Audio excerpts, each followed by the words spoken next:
Welcome back to Live Impact News here on WCNC Plus. It is 12:31. We're getting started.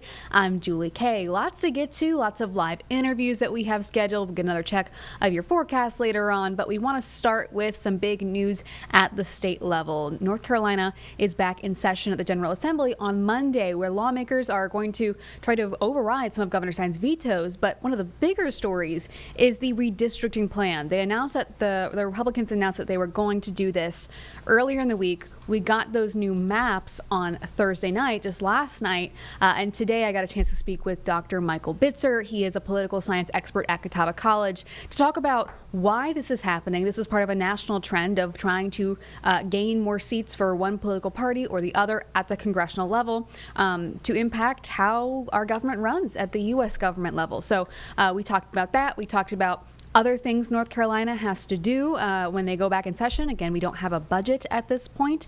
It was a really extensive interview, and he did a great job explaining it, so we're going to get to that, and we'll come back out in a few minutes. We want to start with something that we've been talking about for a few days now, really important, not just all over the state, but it's putting a lot of national attention on North Carolina here, and that is the newly unveiled redistricting plan from our General Assembly here in North Carolina. Got this news out of Raleigh a couple days ago that Republican lawmakers were considering doing this, and we just got that new proposed map unveiled, I believe, last night. So we're going to get to our expert, Dr. Michael Bitzer, who is everyone's favorite political expert at this point. He's here all the time, professor from Catawba College. Dr. Bitzer, thank you for doing this. It's great to be with you. Thank you. Well, so for people who don't follow politics as closely as you and I do, what do people need to know about this redistricting plan? Well, this North Carolina new congressional map is part of the national redistricting war. We've seen states like Texas redraw their maps to pick up 5 Republican seats in the U.S. House of Representatives. California is responding. They're going to have a referendum that the voters are going to vote on and potentially pick up Democratic seats. And North Carolina is just part of this race in redistricting to try and determine who can control the U.S. House of Representatives next November. And so what we saw in the new map that was released late yesterday was basically a flipping of the first congressional district that tended to be in the northeastern part of the state. It picked up more Republican counties. It swapped with the 3rd congressional district, and that 1st congressional district that was the target was a 50-50 district. It is now a 54%, by my measurements, Republican district, meaning it is probably going to flip from Democratic control under current incumbent Don Davis to Republican control. Now, when we talk about, I want to get to the impact here in North Carolina, but you mentioned just this is kind of a national redistricting war and that this looks different in every single state. So California, the voters will get to decide on a referendum. Here in North Carolina, that process is very different. I know that the public comment period is open, but voters will not get a say in this necessarily. Correct. This is purely a General Assembly state legislative action. The governor has no veto power over redistricting legislation. That was part of the package back in the mid-1990s when North Carolina decided to give its governor the veto power. They explicitly excluded redistricting legislation from that veto power. So all the General Assembly has to do is have a majority in the state house and the state senate to pass on this particular map. And Republicans have close to supermajority status. So this will be the map that will come out of the legislature probably sometime next week. Now, we have seen redistricting happen pretty recently in North Carolina, particularly with congressional districts. I know that we used to have more of an even 7-7 split. That changed in 2023. So is that pretty unusual at this point to have so many congressional redistricting back to back to back? Well, North Carolina is fairly unique in terms of going back to the 1990s. North Carolina has never had a complete set of maps. U.S. House, North Carolina State House, or North Carolina State Senate survive a 10-year period. So we are very accustomed to these redistricting in the middle of a census decade period. But this is basically new for North Carolina because all of those past redraws of maps were court ordered. This one is purely political in terms of trying to beef up Republican seats and take out a Democratic seat because of the politics of what we will likely see in next year's midterm elections. Now, this would move our split from, like I mentioned a couple years ago, it was more 7-7. We have 14 congressional representatives here in North Carolina. I believe now it's 10 Republicans, 4 Democrats. This would change probably one seat to be 11-3. Now, of course, that impacts the northeastern counties. We're closer to the western side of the state, more middle side of the state, but that still impacts us because this potentially could impact everybody if the congressional split at the national level changes, correct?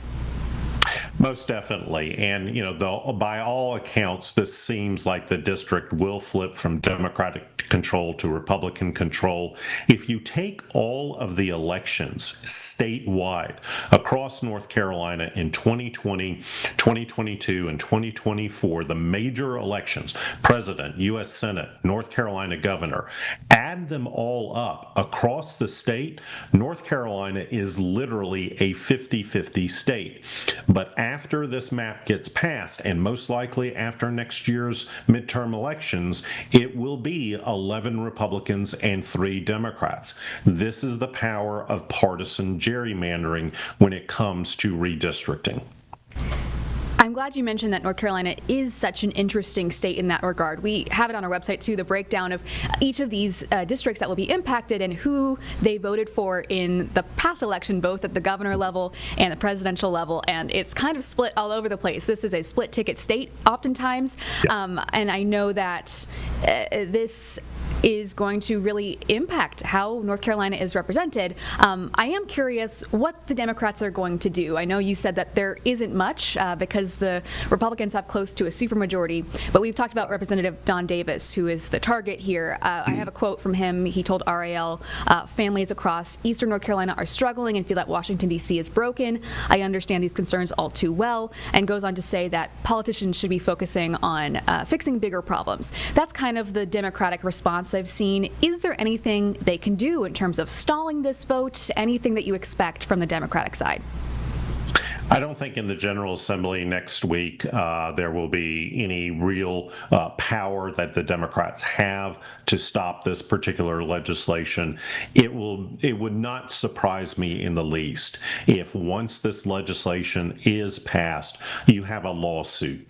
And particularly, it will probably be a racial discrimination lawsuit.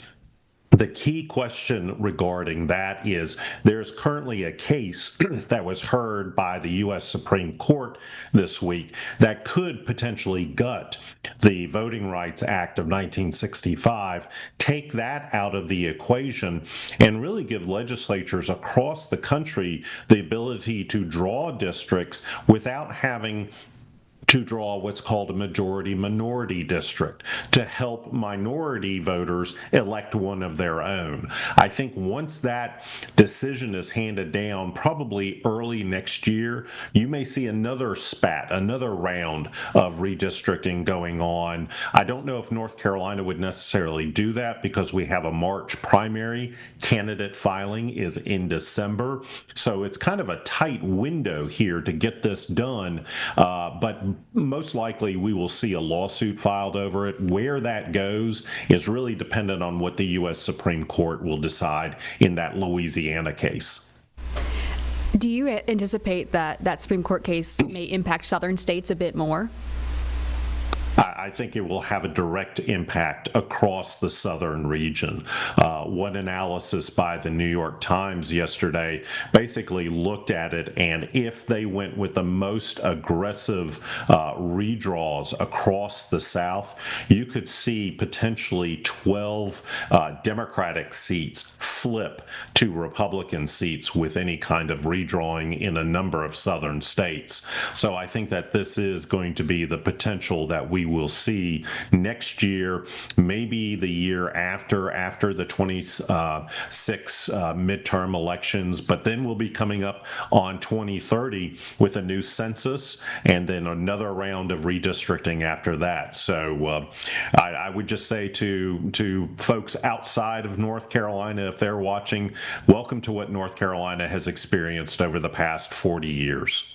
And speaking of North Carolina, General Assembly has some other big things going on that are kind of at a stalemate right now. They're going back and doing this with no budget. We are well past the budget deadline. Have you any thoughts on any headway that you expect them to make, or do you think we'll be at this stalemate for a while?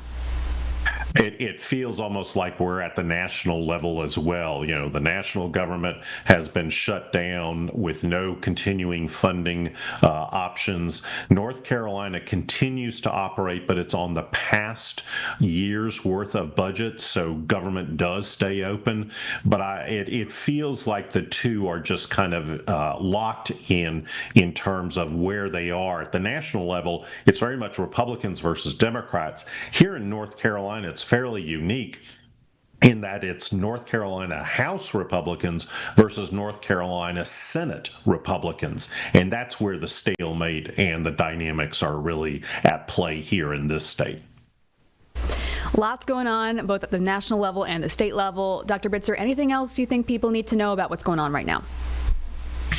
I think certainly just stay tuned. I mean, there will be continuations of change going on in American politics and certainly in North Carolina politics. So I just encourage everybody, stay on top of the news as best you can. And Dr. Bitzer, get some rest. I'm sure you're going to be busy for the next couple of weeks. Lots going on, but we always appreciate your insight. Thank you for doing this.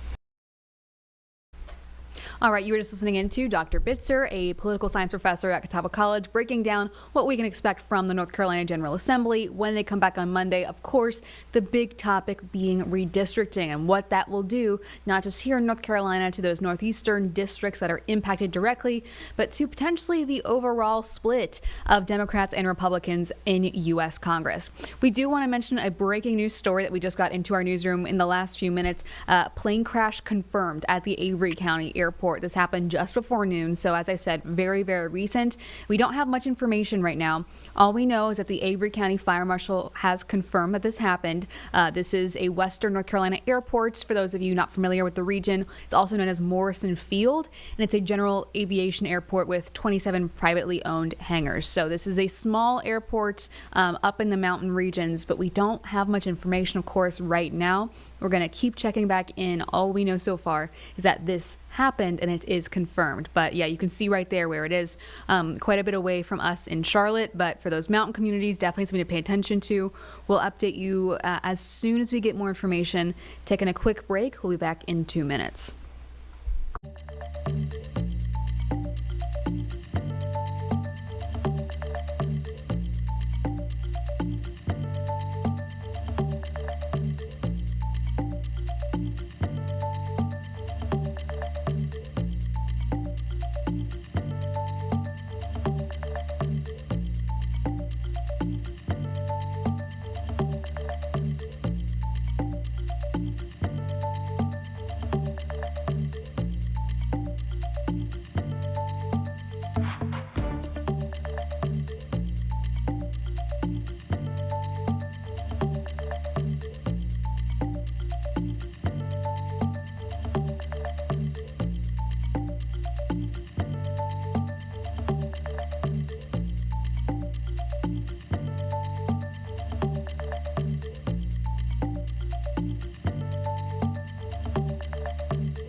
Welcome back to Live Impact News. It is just past 12:45, and like I said, lots of local and national headlines to get to and some live interviews. We've got a really interesting one coming up where we're going to talk about some new policies on Instagram accounts specifically for teens. This has been a really big hot topic, and Meta has made some changes that are going to go into effect. So we've got Jennifer Hanley here.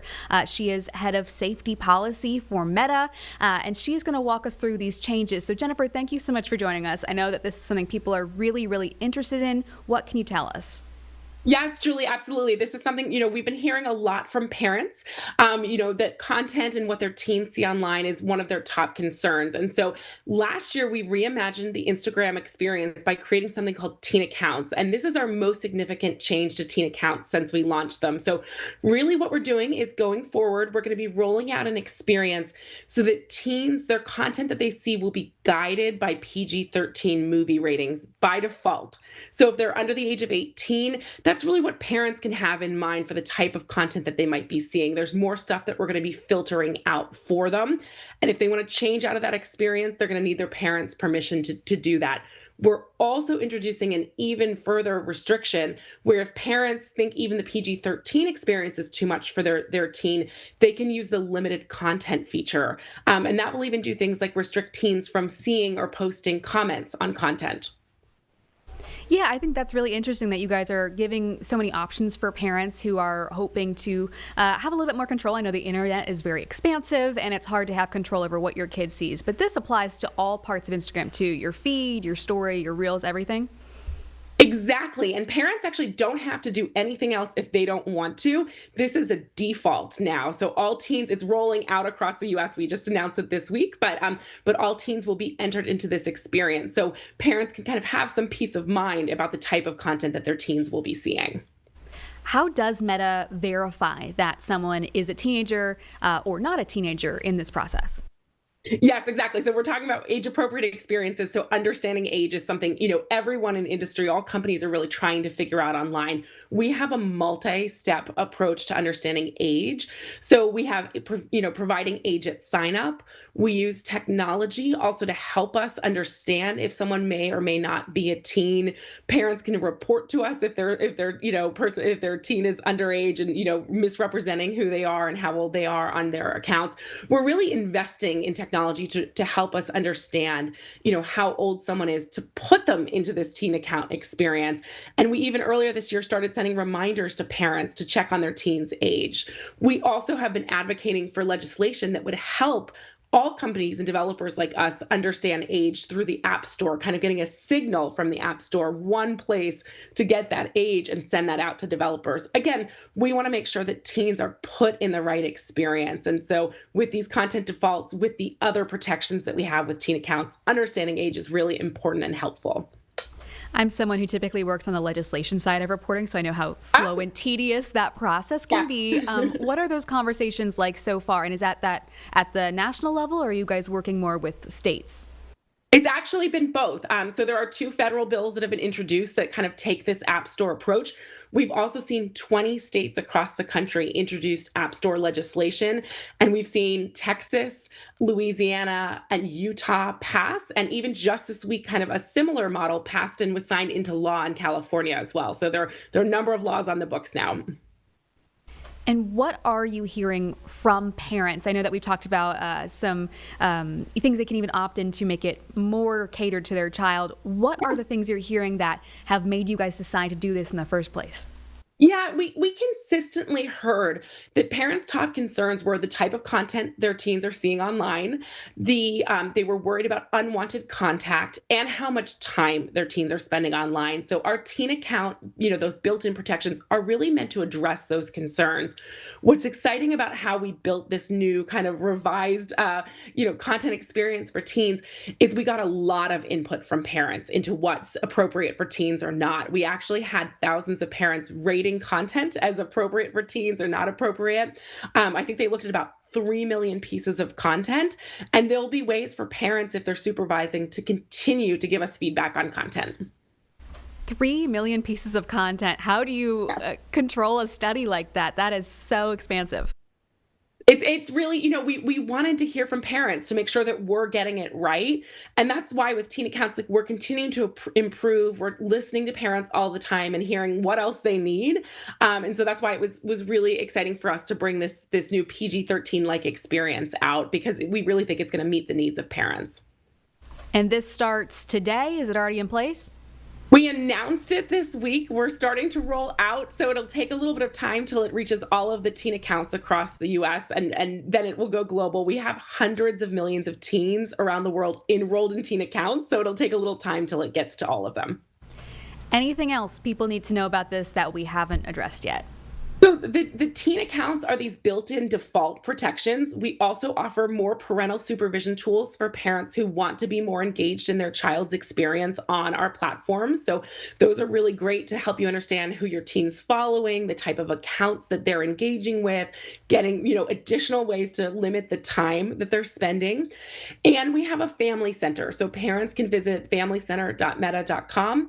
They can learn about teen accounts. They can learn about our parental supervision tools and get really great resources created by experts to help them have conversations with their teens about their online experience. I know that's going to be really, really helpful for families that are, working to see how they can incorporate just this digital world into their teens' lives. So thank you so much for joining us and explaining all this. I know this can be complicated, and that was, I think, really helpful for parents to understand. Thank you so much. Thank you. We want to make it as easy as we can for parents. So thanks for the time today. Yes, absolutely. Really interesting stuff there. And we're going to have this segment posted. So if you guys want to watch it back and see what is coming, if it hasn't loaded on your teen's account yet, we'll have that so you can watch it back. Turning now to some other local headlines. Country superstar Luke Combs joined 5 others being inducted into the North Carolina Music Hall of Fame. Of course, everyone's favorite, Larry Sprinkle, was the MC. He got a chance to interview not just Luke Combs, but also his mom on the red carpet last night. So here's that clip.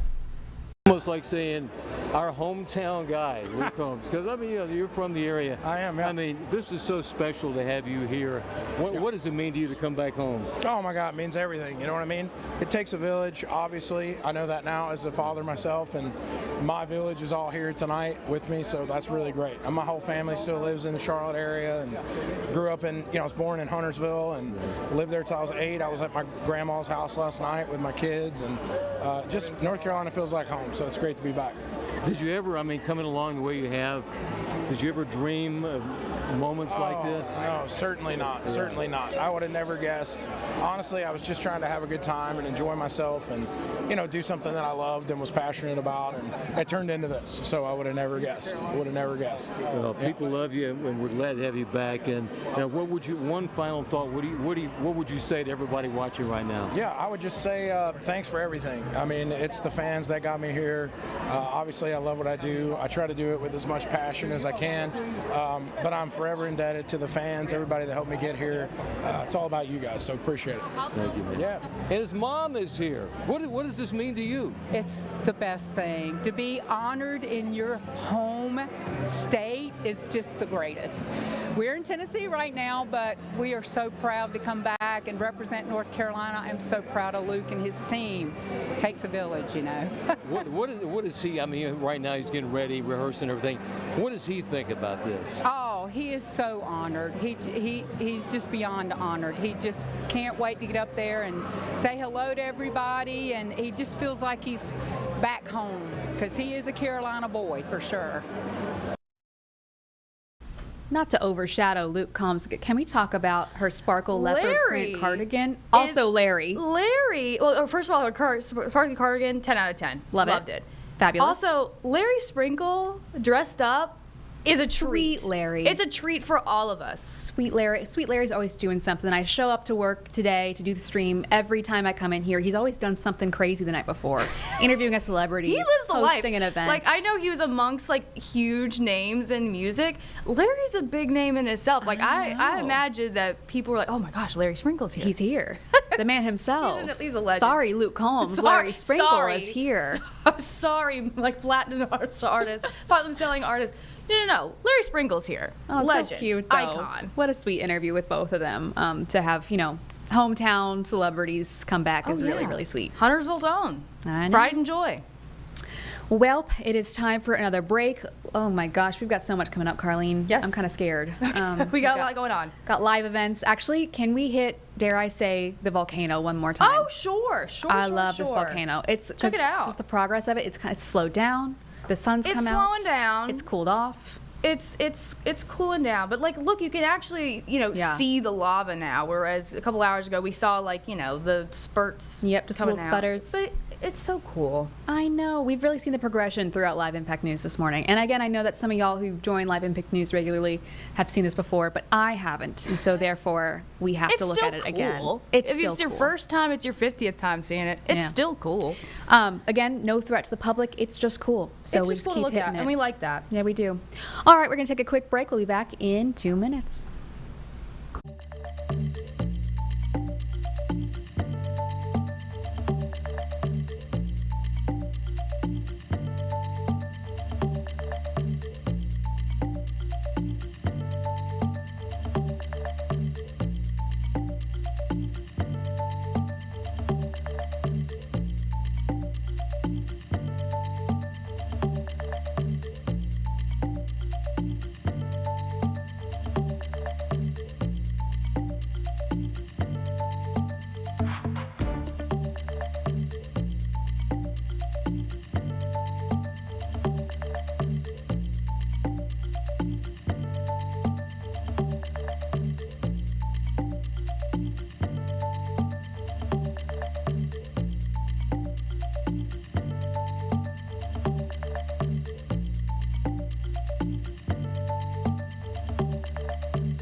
Hey, welcome back to Live Impact News. Just now turning 1 o'clock, and we're going to get right out to a press conference in Lancaster. You can see them getting set up here. Officials about to speak after a man has been charged for holding 4 adults captive in his basement and stealing their money. So while it gets started here, we're going to walk you through what we know so far, and I'll stop once they're ready to go. So investigators say 35-year-old Donnie Birchfield was arrested last month following reports of an unattended death. That woman had been in Birchfield's basement along with her husband and 2 other women.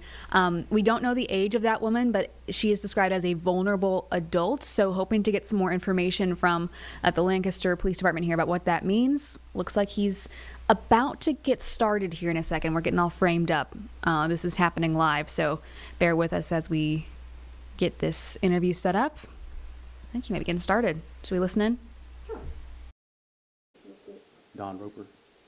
Don Roper.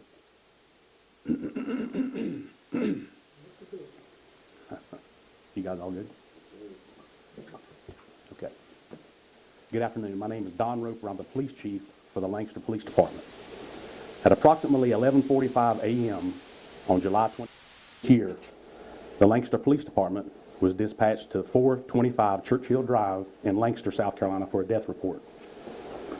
Upon arrival, officers observed a 49-year-old female lying on the floor unresponsive. She was pronounced deceased by responding EMS personnel. During the follow-up investigation, Lancaster Police Department investigators developed evidence of a crime and obtained warrants on Donnie Ray Birchfield Jr., age 35, of Lancaster, South Carolina. Mr. Birchfield was charged with 2 counts of neglect of a vulnerable adult and 4 counts of false imprisonment. Mr. Birchfield was taken into custody on August 1st and has been held at the Lancaster County Detention Center since being arrested on these charges. The investigation into the cause and circumstances of the death of Ms. Arnsdorf continued. This morning, investigators with the Lancaster Police Department obtained warrants charging Donnie Ray Birchfield Jr. with the murder of Shirley Arnsdorf. In addition to murder, Donnie Ray Birchfield Jr. was also charged today with first-degree criminal sexual conduct. Mr. Birchfield is currently being held without bond on these charges at the Lancaster County Detention Center. As this continues to be an ongoing investigation, no further information will be released at this time. As the investigation and prosecution of the case develops, more details will be made available as appropriate. We want to thank our colleagues and law enforcement partners for their assistance with this ongoing investigation, including the Lancaster County Sheriff's Office Crime Scene Unit, the Lancaster County Coroner's Office, and the South Carolina Attorney General's Office. Thank you.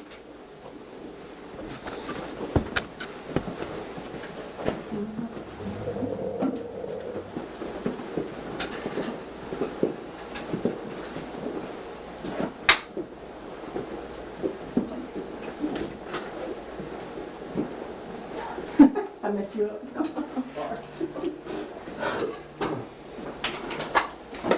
Okay,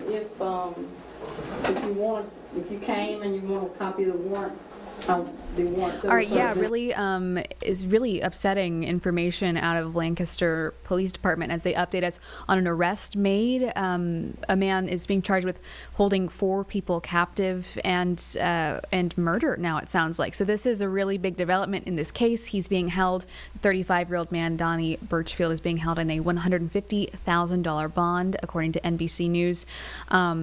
He says he maintains his innocence, according to his lawyer, but of course, more details to come from this case. Some other news that we want to get to nationally, internationally actually, is the Gaza ceasefire deal. Of course, we're watching hostages be released. We are watching that ceasefire go in place. That has been a really, really long time coming. And of course, just because the deal is done does not mean it's over. Our Vanessa Rufus interviewed a professor at UNC Chapel Hill about what this deal means and what we can expect going forward. We want to talk right now about the big international news. And of course, lots of folks saw Monday that really chill bump video showing all of these families reuniting as there was this release of 20 hostages. 2,000 Palestinian prisoners and detainees freed as well. And a lot of talk right now about what comes next with this Gaza ceasefire. We know that the president has been very triumphant here this week, declaring peace in the Middle East between Israel and Hamas.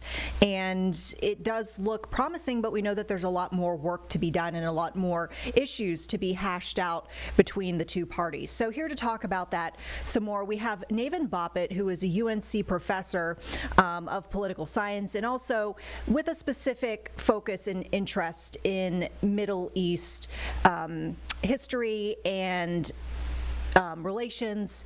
So I guess we just want to kind of get your take, first of all, watching what has transpired this week. What are your main takeaways? What are you kind of thinking, rising to the top here as you watch these videos and see where we are right now? So I think the first thing is there should be some relief and joy that the conflict is at least temporarily stopped. This was a devastating conflict. It was, since many people had been killed, starting with October 7th, but the level of damage was enormous. You can just see the footage in Gaza about what this conflict was doing, along with the spread of disease and famine and other parts of it. So it's a good thing that the conflict was at least temporarily ended.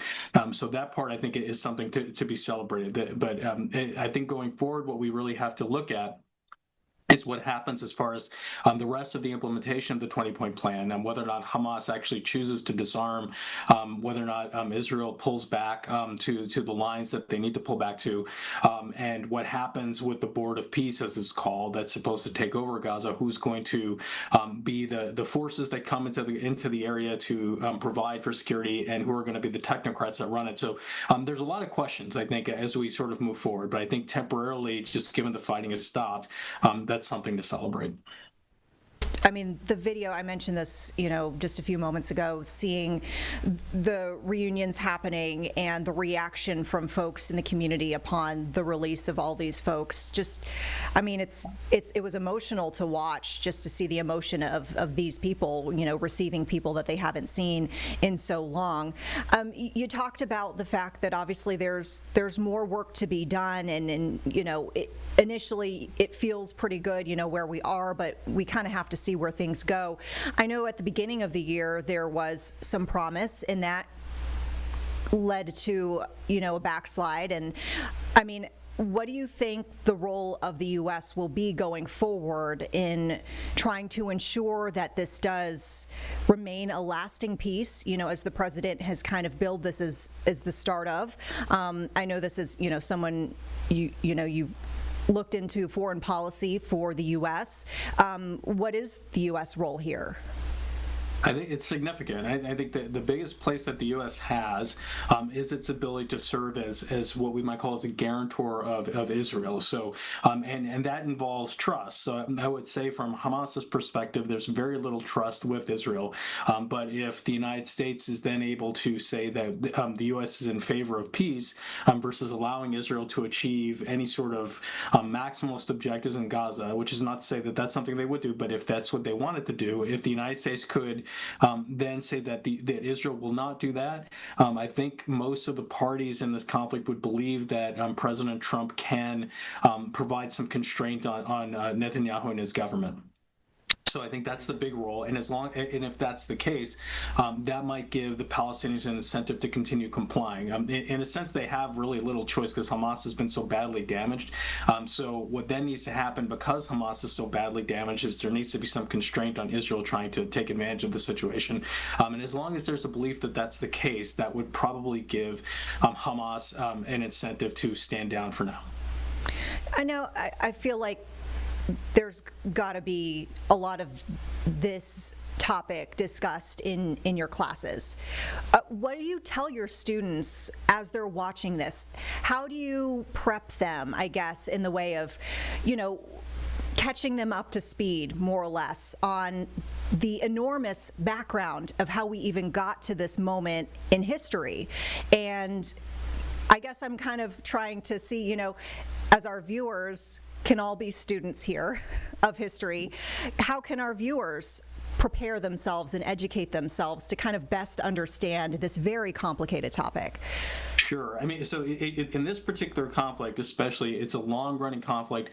It has a lot of different parts, in a sense, a lot of things that interrelate. So it is complicated. But again, what I can start with is just some empirical data when we look at civil wars more generally, is that we do see sometimes we get to peace agreements, and it's about 25 to 30% of the time. Unfortunately, many of them don't hold up. Many of them end up reverting back to conflict.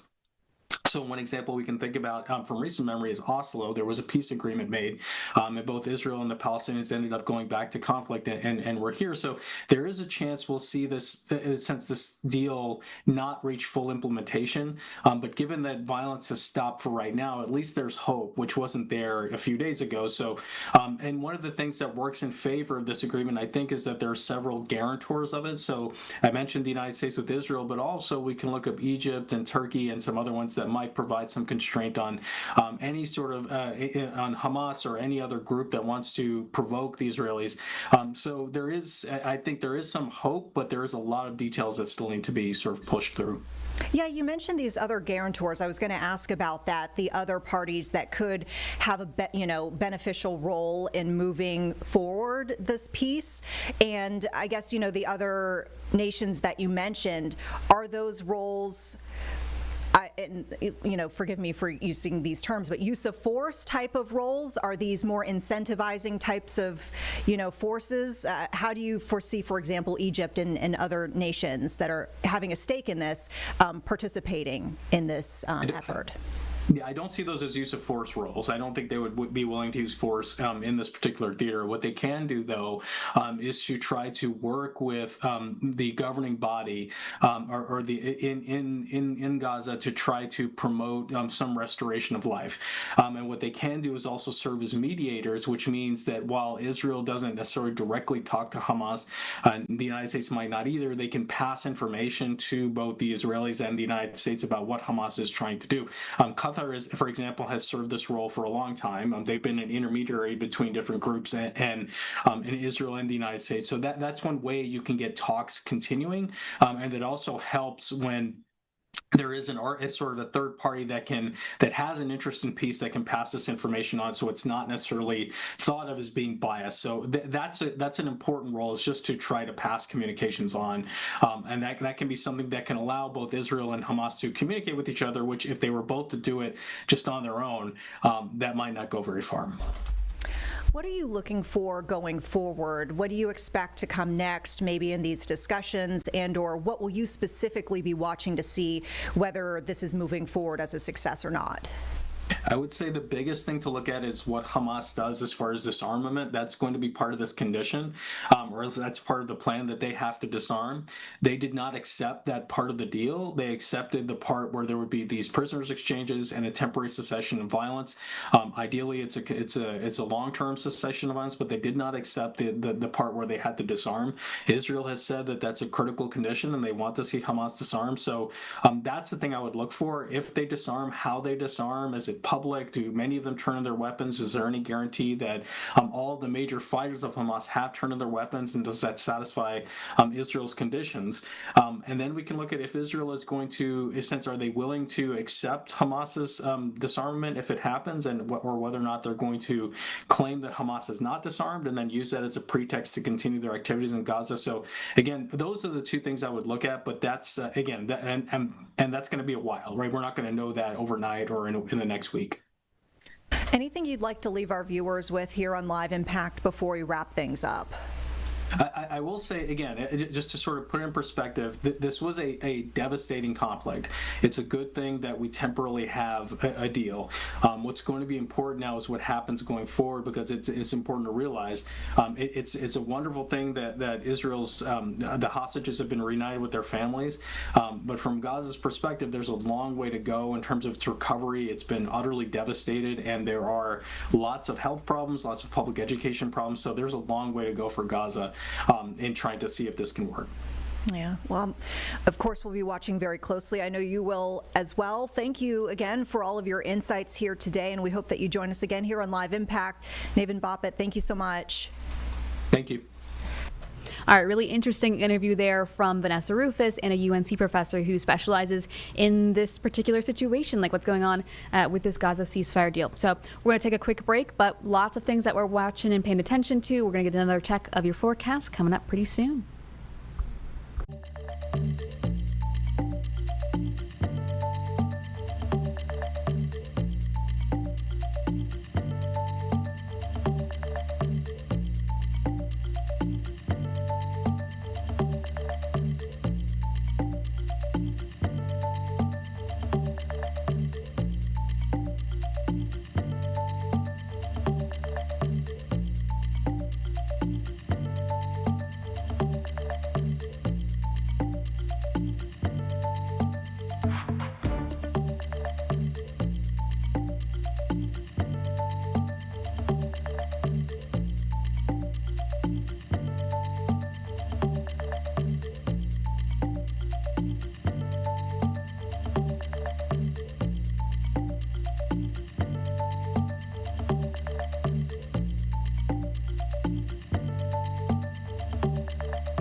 All right, welcome back to Live Impact News. Just past 1:15. We are awaiting, really any minute now, Ukrainian President Volodymyr Zelensky to arrive at the White House for a meeting with President Trump. This comes as Trump is doing these ongoing conversations with Putin as well. And so I know that with the ceasefire deal in the Gaza Strip, that people are always looking towards Ukraine and Russia to see if we're going to get some sort of deal there too.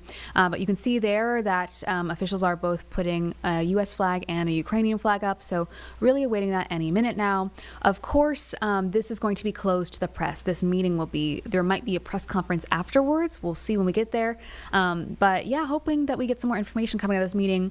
It won't be immediate as it's closed to press, but hopefully soon after we'll get some more information. While we wait for that, we're going to get another check of your forecast here locally with Majestic Storm. Well, good Friday afternoon to you. I'm WCNC meteorologist Majestic Storm. We have been so spoiled today. It's been a gorgeous morning, a really nice afternoon with a whole lot of sunshine. And did you notice that it was just really cool out there this morning as you were perhaps heading off to work or getting those kids to school? We did have the coolest day of the season so far, the coolest morning of the season so far. Temperatures slipped down into the upper 40s in Charlotte, 48 degrees.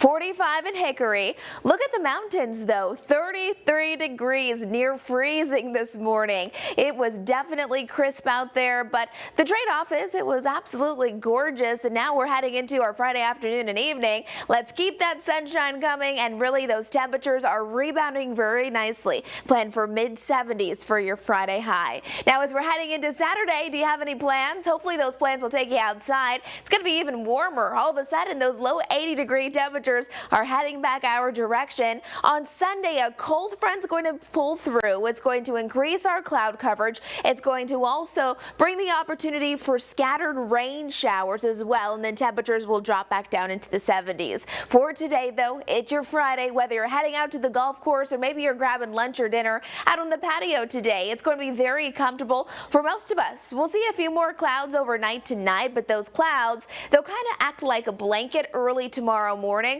so it won't be nearly as cool as what we saw early this morning. Highs in Concord about 75 degrees, 68 in Boone, 75 in Gastonia, much of the same out towards Lancaster and Rock Hill, 73 this afternoon in Chester. Again, overnight, we will not be waking up to 30s and 40s like we did today. However, you can expect low 50s right around Charlotte, and then instead of 30s in the mountains, tomorrow morning we'll be waking up to right around those mid 40s there in Boone. Tomorrow, sunny skies, warm temperatures, 80-degree temperatures. Might even be a pool day if you still got your pool going.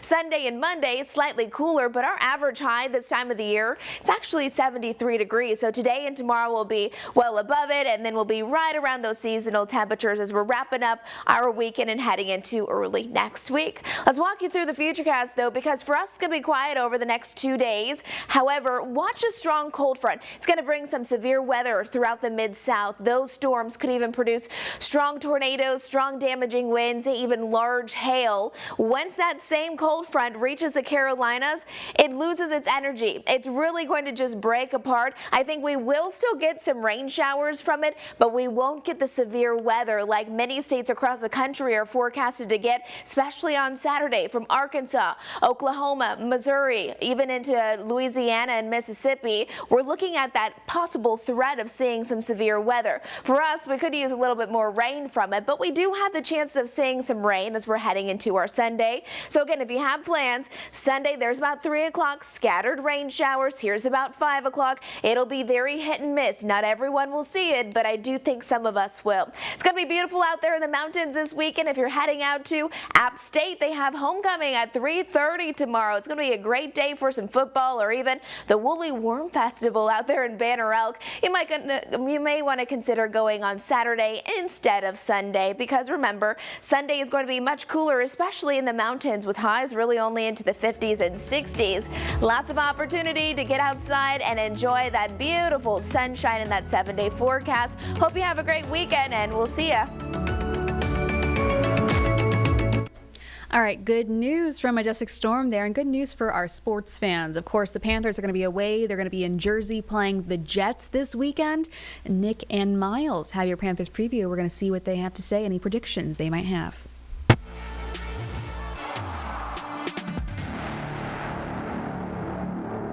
Welcome in Week 7, Episode 7, Panthers on the Plus, a.k.a. the Bald Brothers Panthers preview. However, one half of the Ball Brothers is out, so next man up, Enrico Dowdle fashion, Miles Harris. How you doing, my man? Man, put me in, coach. You got me hyped now. Come on, man. Come on. Listen, I know you're man, hyped come for a on, reason man. now, Come man. on, This man. team's looking good, man. They're looking really, really good. Yeah, so. man. Welcome to the show. First time on the show. Yeah. You've been covering the Panthers. I usually do this segment with Eugene called What Was Eugene Right About? What Was Eugene Wrong About? So we're going to flip it this week. What was Miles right about? And what was Miles wrong about? I was wrong with thinking that this team couldn't get up and start. Let's start with that. I couldn't think this team. Let me start with this. What I did wrong. What was wrong. I was wrong in thinking that this team couldn't, get off to a fast start and keep up toe-to-toe with the Dak Prescott and the Dallas Cowboys. That's the first thing. What I'm right about is this Rico Dowdle hype is legit. Fool me once, shame on me. Gamecock. It's a Gamecock. Obviously, it's cool to see him talk about doing it for the city, doing it for Carolina, both North and South Carolina. Obviously, having those ties. So it's really amazing to see that. It's really cool to see. We'll dive into it a little bit later, but overall, just seeing the cohesiveness, the connection, the confidence of this team, building. I see it in practice. I see it in the locker rooms. I'm seeing it on games now too. And they're for the most part, they're a pretty young team in pieces. You got a lot of young rookies that are stepping up. Your boy Jimmy Horn's making some big Shout out to plays. Jimmy Horn, baby. Colorado, baby. Yeah, big guy. But this team it's. You see it on social media too. They're getting some confidence right now, man. I'm delusional again. That's why I said Sunday. I'm delusional again.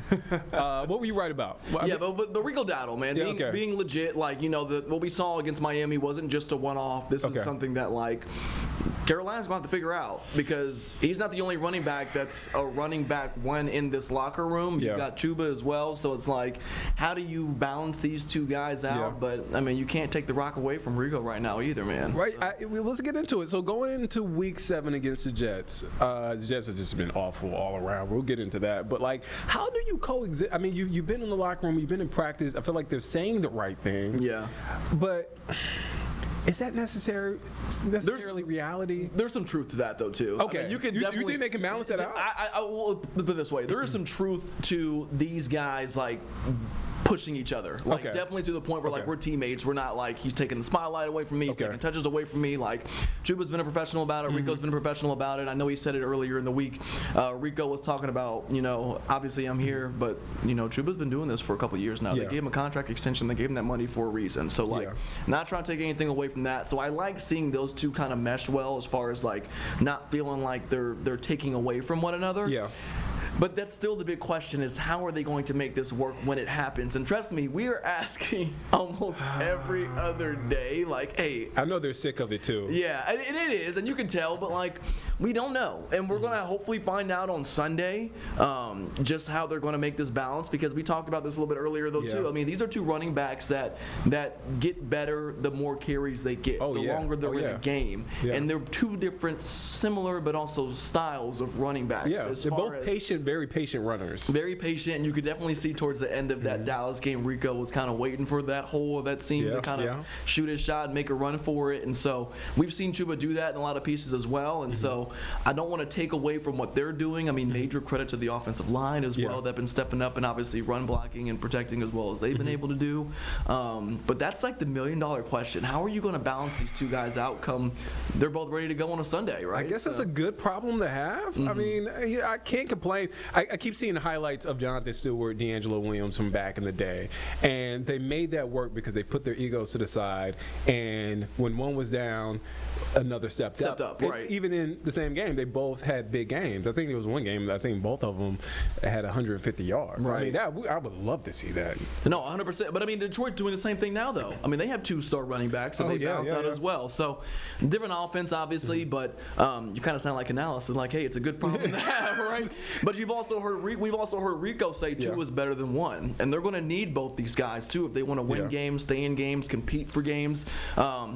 Rico's been phenomenal, but when you run for 200 yards on back-to-back weeks, you're going to probably need some pickle juice. You're probably going to need to step out for a couple of plays. He's cramping. I mean, he's cramping again. And so he looked so winded. He was just like, oh man. But honestly, can you blame him? I mean, he's breaking off 20, 30-yard runs. I mean, I get it. And so it'll be interesting to kind of see how they put these two together and see how the offense will look, whether it's similar, whether it's different, as far as how they put these packages together for each running back. But I mean, I want to take away from right now. I mean, Rico's got the hot hand, and I think come Sunday, you got to give him the rock to start. You can't, for sure. If it ain't broke, don't fix it. No, exactly. Don't if it ain't broke, don't fix it. So we'll see how Chuba gets integrated into this offense, which is a weird thing to say. I know. He's the one who got paid last year. Yeah, no, exactly. He's the one that got paid.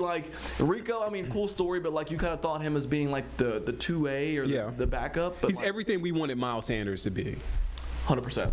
100%. That's exactly what you want him to be. Catching the backfield. I mean, he's making plays, catching balls though too. He's doing everything that you thought that guy was going to do, and so he's kind of doing more and better than we thought, even with that too. So it's but then he's doing more. So it'll be interesting. I'm really curious to see who's the first running back, who's going to get the first stab, and I don't want to take it away because New York does have a good D line, a good front line, and so you don't sleep on that, but you also don't want to be the team that gives New York their first win of the season. I know, and that's what I'm afraid of. Carolina's 0-3 on the road. I do want to ask a couple of questions. I want to start with the receiving room, right?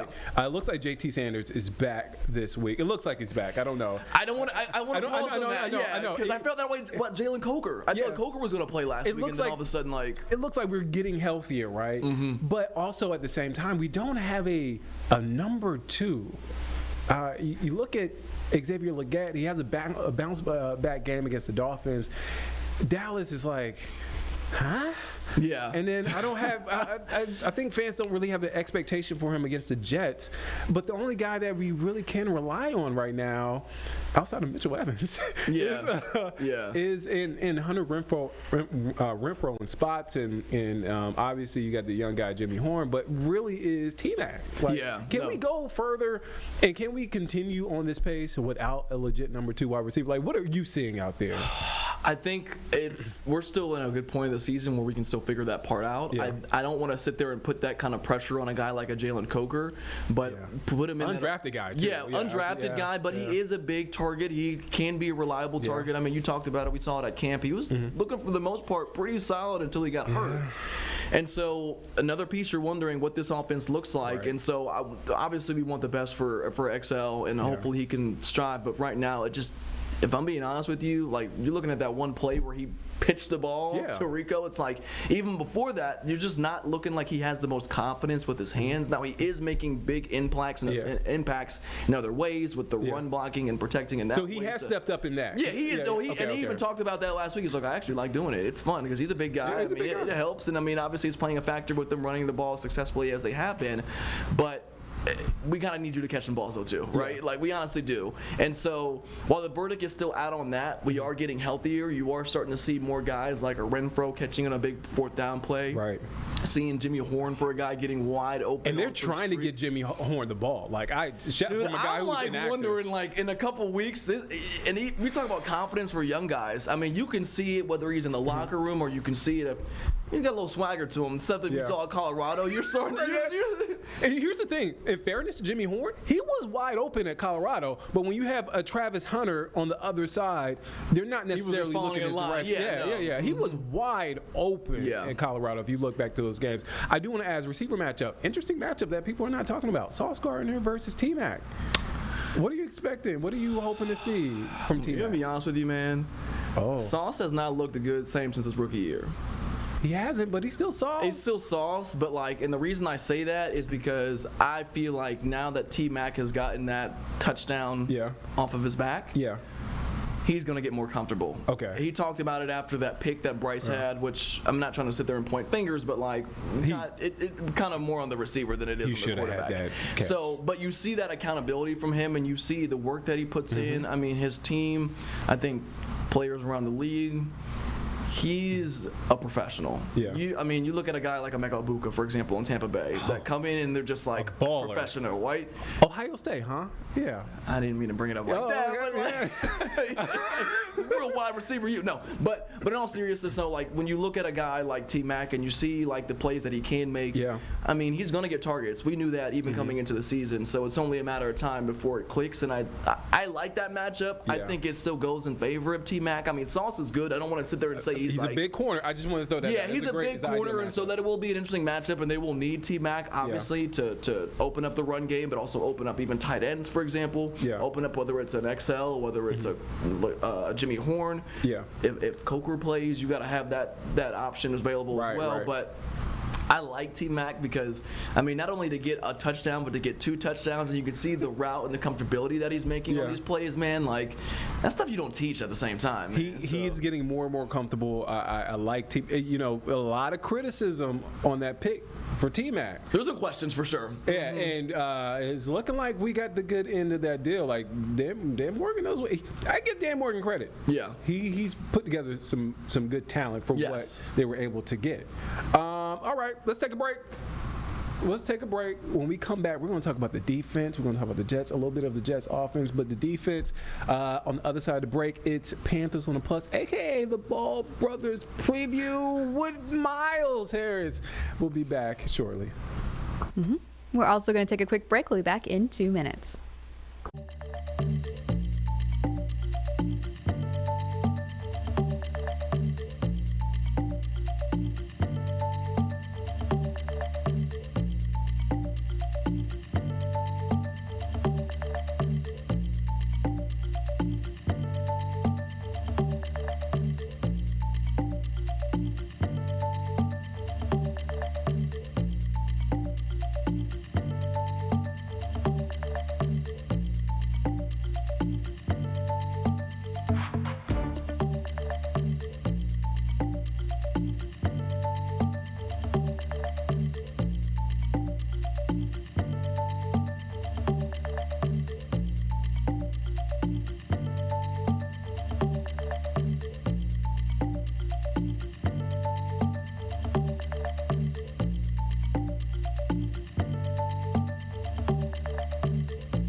Welcome back. We're going to get right back out to Miles and Nick with your Panthers preview.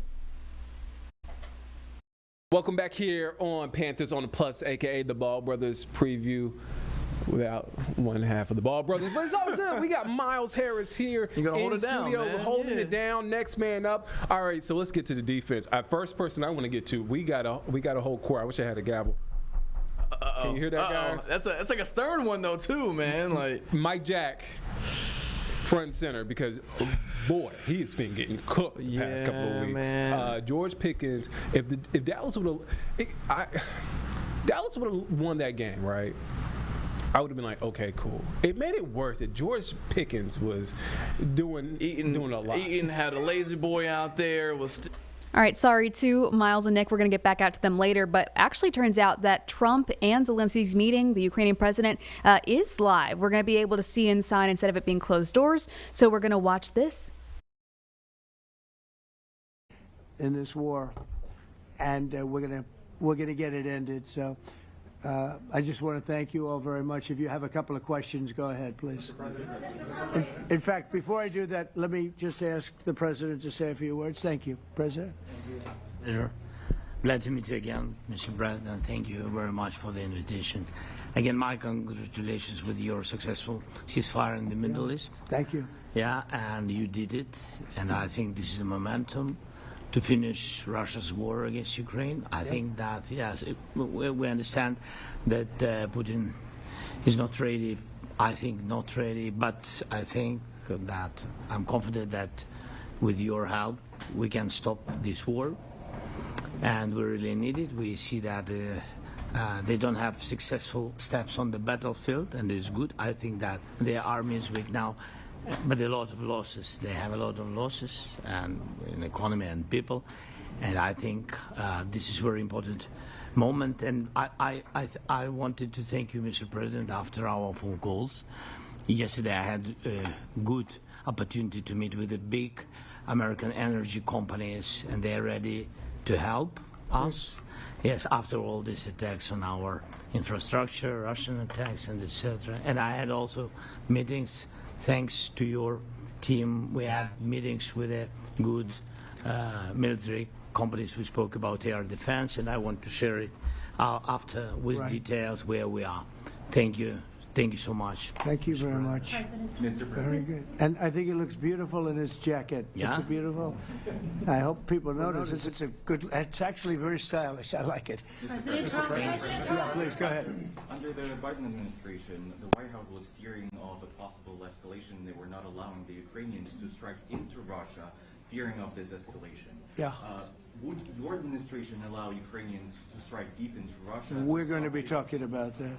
That's something we'll be talking about. You're right. It's an escalation, but we'll be talking about that. Mr. President, will President Zelensky join you in Hungary to meet President Putin? Because it's a leader that we like. We like Viktor Orban. He likes him. I like him. It's a country that's a safe country. Done a very good job. He's been a very good leader in the sense of running his country. He doesn't have a lot of the problems that other countries have. And so we've decided that we'll be going to be with Viktor Orban, and he will, I think he'll be a very good host. President Trump, President Trump, right here. It's President Trump. Hungary, yeah. We're doing Hungary, yeah. With Putin, trilateral meeting, or is it just you and Putin? To be determined, but I would say most likely it's going to be a double meeting. It'll be a double meeting, but we will have the President, Zelensky, in touch. There's a lot of bad blood with the two presidents, and I'm not speaking out of turn when I say it. It's a very difficult situation. You know, we just settled the war, and after thousands of years, I guess. People say anywhere from 500 to 3,000 years, and I was in rooms, as you saw, because you were with me, a lot of you were with me last week, with leaders that didn't like each other, but they were able to get along. These two leaders do not like each other, and we want to make it comfortable for everybody. So one way or the other, we'll be involved in threes, but it may be separated. President Trump, Mr. President, President Trump. Was he what? Where are you from? From Ukraine. He actually had a Okay, good. conversation with me Good, yeah. yesterday. What if President Putin doesn't agree to peace in Hungary? What do you do then? Do you have... Well, let's see what happens. I mean, you know, what if? I think he will. I think that President Putin wants to end the war, or I wouldn't be talking this way. I think he wants to end the war. I spoke to him yesterday for 2.5 hours. We went through a lot of details. He wants to get it ended. I think that President Zelensky wants to get it ended. Now we have to get it done. President Trump, Kara Castronova from Lindell TV. And although I love asking you questions, today my question is for President Zelensky of Sure. Ukraine. Go ahead, please. Thank you. Our President Zelensky, President Trump, just brokered a peace deal in the Middle East that all Americans, both sides of the aisle, are very proud of. But to meet that deal, both sides had to make concessions. Our president has stuck out his neck in many ways to make a peace deal for your war as well. What specific concessions are you willing to make to end this war with Russia? Will you give up joining NATO? Americans have foreign war fatigue, and our president, as he said, we need our Tomahawks too. To me? Yes, you, Okay. President Zelensky. Thank you What very much. concessions will you That's some question. Right? So many questions in one. Thank you very much for your question. First of all, I think we need to sit and speak. The second point, we need ceasefire. Even now, you see in the Middle East, it's very difficult to hold ceasefire. Everywhere, in every war, it's very difficult. We want peace. Putin doesn't want. That's why we need pressure on him. We will speak with President today what we need. We understand what we need to push Putin to negotiation table. And as I said previously, so we are ready to speak in any kind of format, bilateral, trilateral, doesn't matter. Matter just peace. This is important. And we don't speak about NATO or NATO. For Ukrainians, it's very important. It's our decision, decisions of allies to decide where we are. But are you willing to give up Yes, but joining the NATO? most important thing for people in Ukraine, which are under each day's attacks, to have really strong security guarantees. NATO is the best, but weapon is very important. Allies on our side is very important, and between us, for us, bilateral security guarantees between me and President Trump is very important. I don't know, we didn't speak with details about it, but this is the most important document because the United States is very strong. Sir, President Trump, you are the middleman right now, hoping to end this conflict. Who is doing a better job negotiating, President Zelensky or President Putin? I think they're both doing a great job in that sense. We have to get it done. We've got to take some of the hatred of each other. You know, they don't like each other. I say that in front of President Zelensky, but I say it in front of President Putin too. They have tremendous bad blood. It's really is what is holding up, I think, a settlement. I think we're going to get it done, and we have to make it long-lasting. As I said in the Middle East, everlasting, right? Everlasting. And the Middle East is a much more complicated situation. You know, we had 59 countries involved, and every one of them agreed. And it's, you know, it's sort of amazing. Most people didn't think that was doable. This is going to be something I really believe that's going to get done. I had a very good talk yesterday with President Putin. I think he wants to get it done. And President Zelensky, right behind you. When we were in Israel with President Trump earlier in the week, we heard a lot about the difference in diplomacy between President Trump and President Joe Biden before him. What do you see as the biggest difference in diplomacy between President Trump and President Biden? President Trump has a big chance now to finish this war. President Biden now is not the president, so he doesn't have a chance to finish this war. And President Trump is really showed for the world that he can manage ceasefire in the Middle East, and that's why I hope that he will do this, and we will also have such big success. For Ukraine, it's a big chance, and I hope that President Trump can manage it.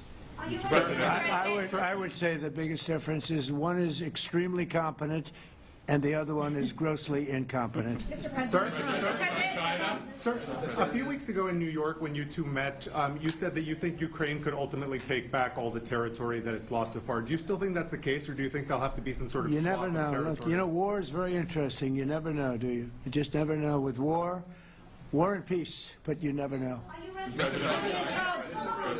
Please. Russia calls Tomahawk supply to Ukraine as an escalation, yet it continues using similar cruise missiles like Caliber. And Yeah. even Who are you with?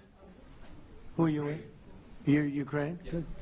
But Russia continue even using the cruise missiles and also nuclear-capable ballistic missiles in Ukraine since 2022.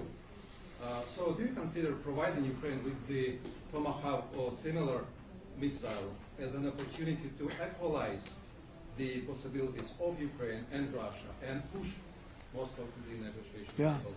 Sure. We're going to be talking about that. That's why we're here. Okay? Fair question. Exactly as he told you to say it.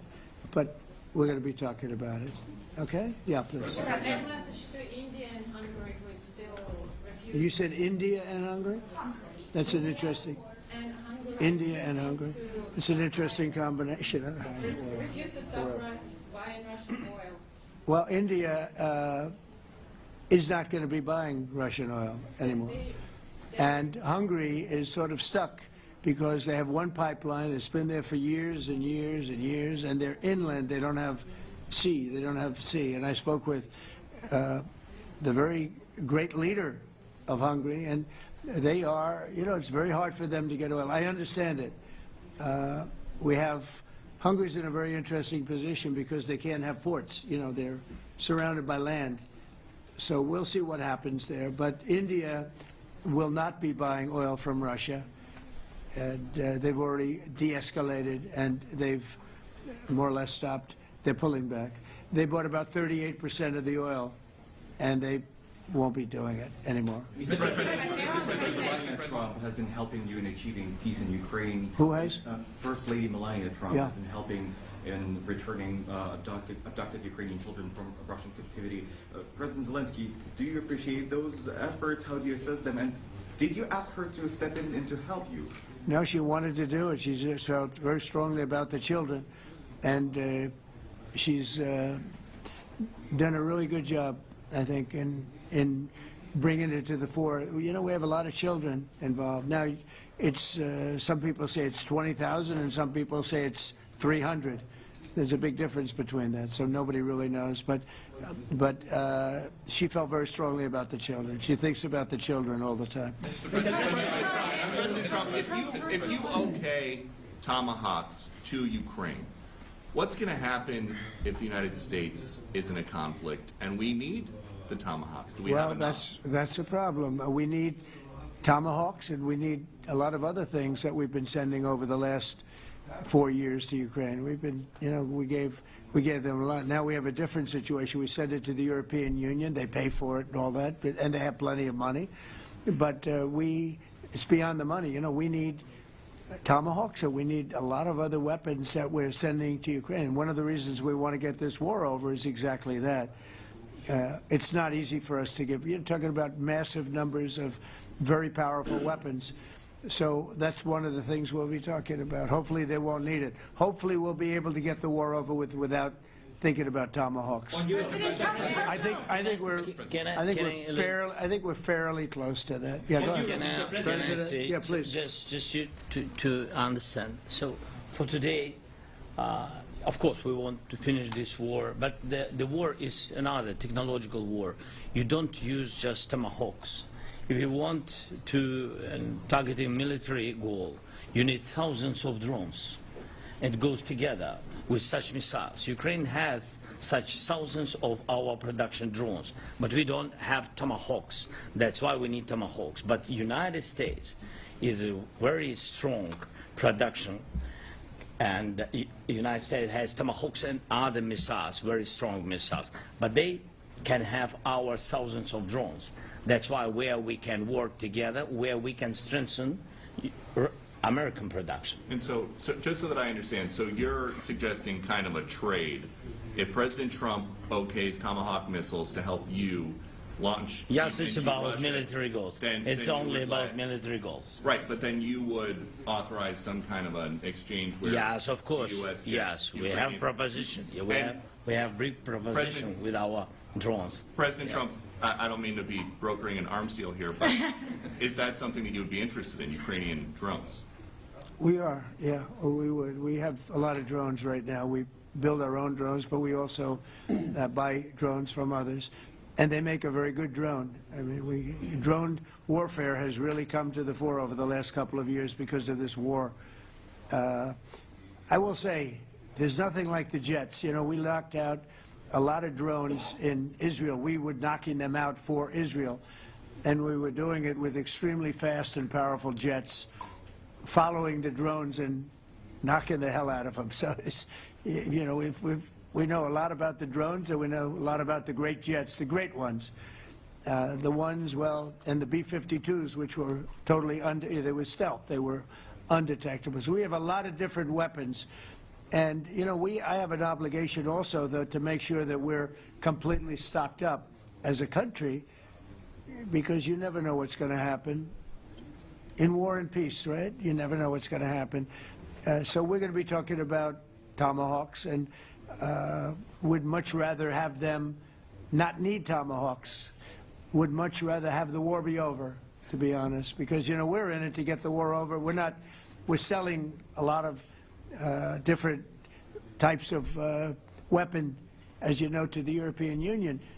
We're not in it for that. We're in it to get it over. We're losing thousands of people a week, thousands of people, Russian, Ukrainian, and mostly soldiers. I mean, mostly soldiers. But we're in it to see that end. And if we can end quickly, and I think we can. I mean, I had a very good talk yesterday. We're going to be talking about it. But I had a very productive talk yesterday with President Putin. We'll see what happens. But the war in the Middle East was far more complicated. We got that one done. And I think we have a good chance. I think President Zelensky wants it done, and I think President Putin wants it done. Now all they have to do is get along a little bit. Can you give us an update on the trade negotiations with China, or perhaps Secretary Bessent? Yeah, I will, and I'm going to let Scott do that. But I think we're doing very well. I think we're getting along with China. China would like to have something. As of this moment, we'll be meeting in a couple of weeks. We'll be meeting in South Korea. You think myself. Will go forward? I think so. It looks like it's going forward. I think so. They want to meet. We like to meet.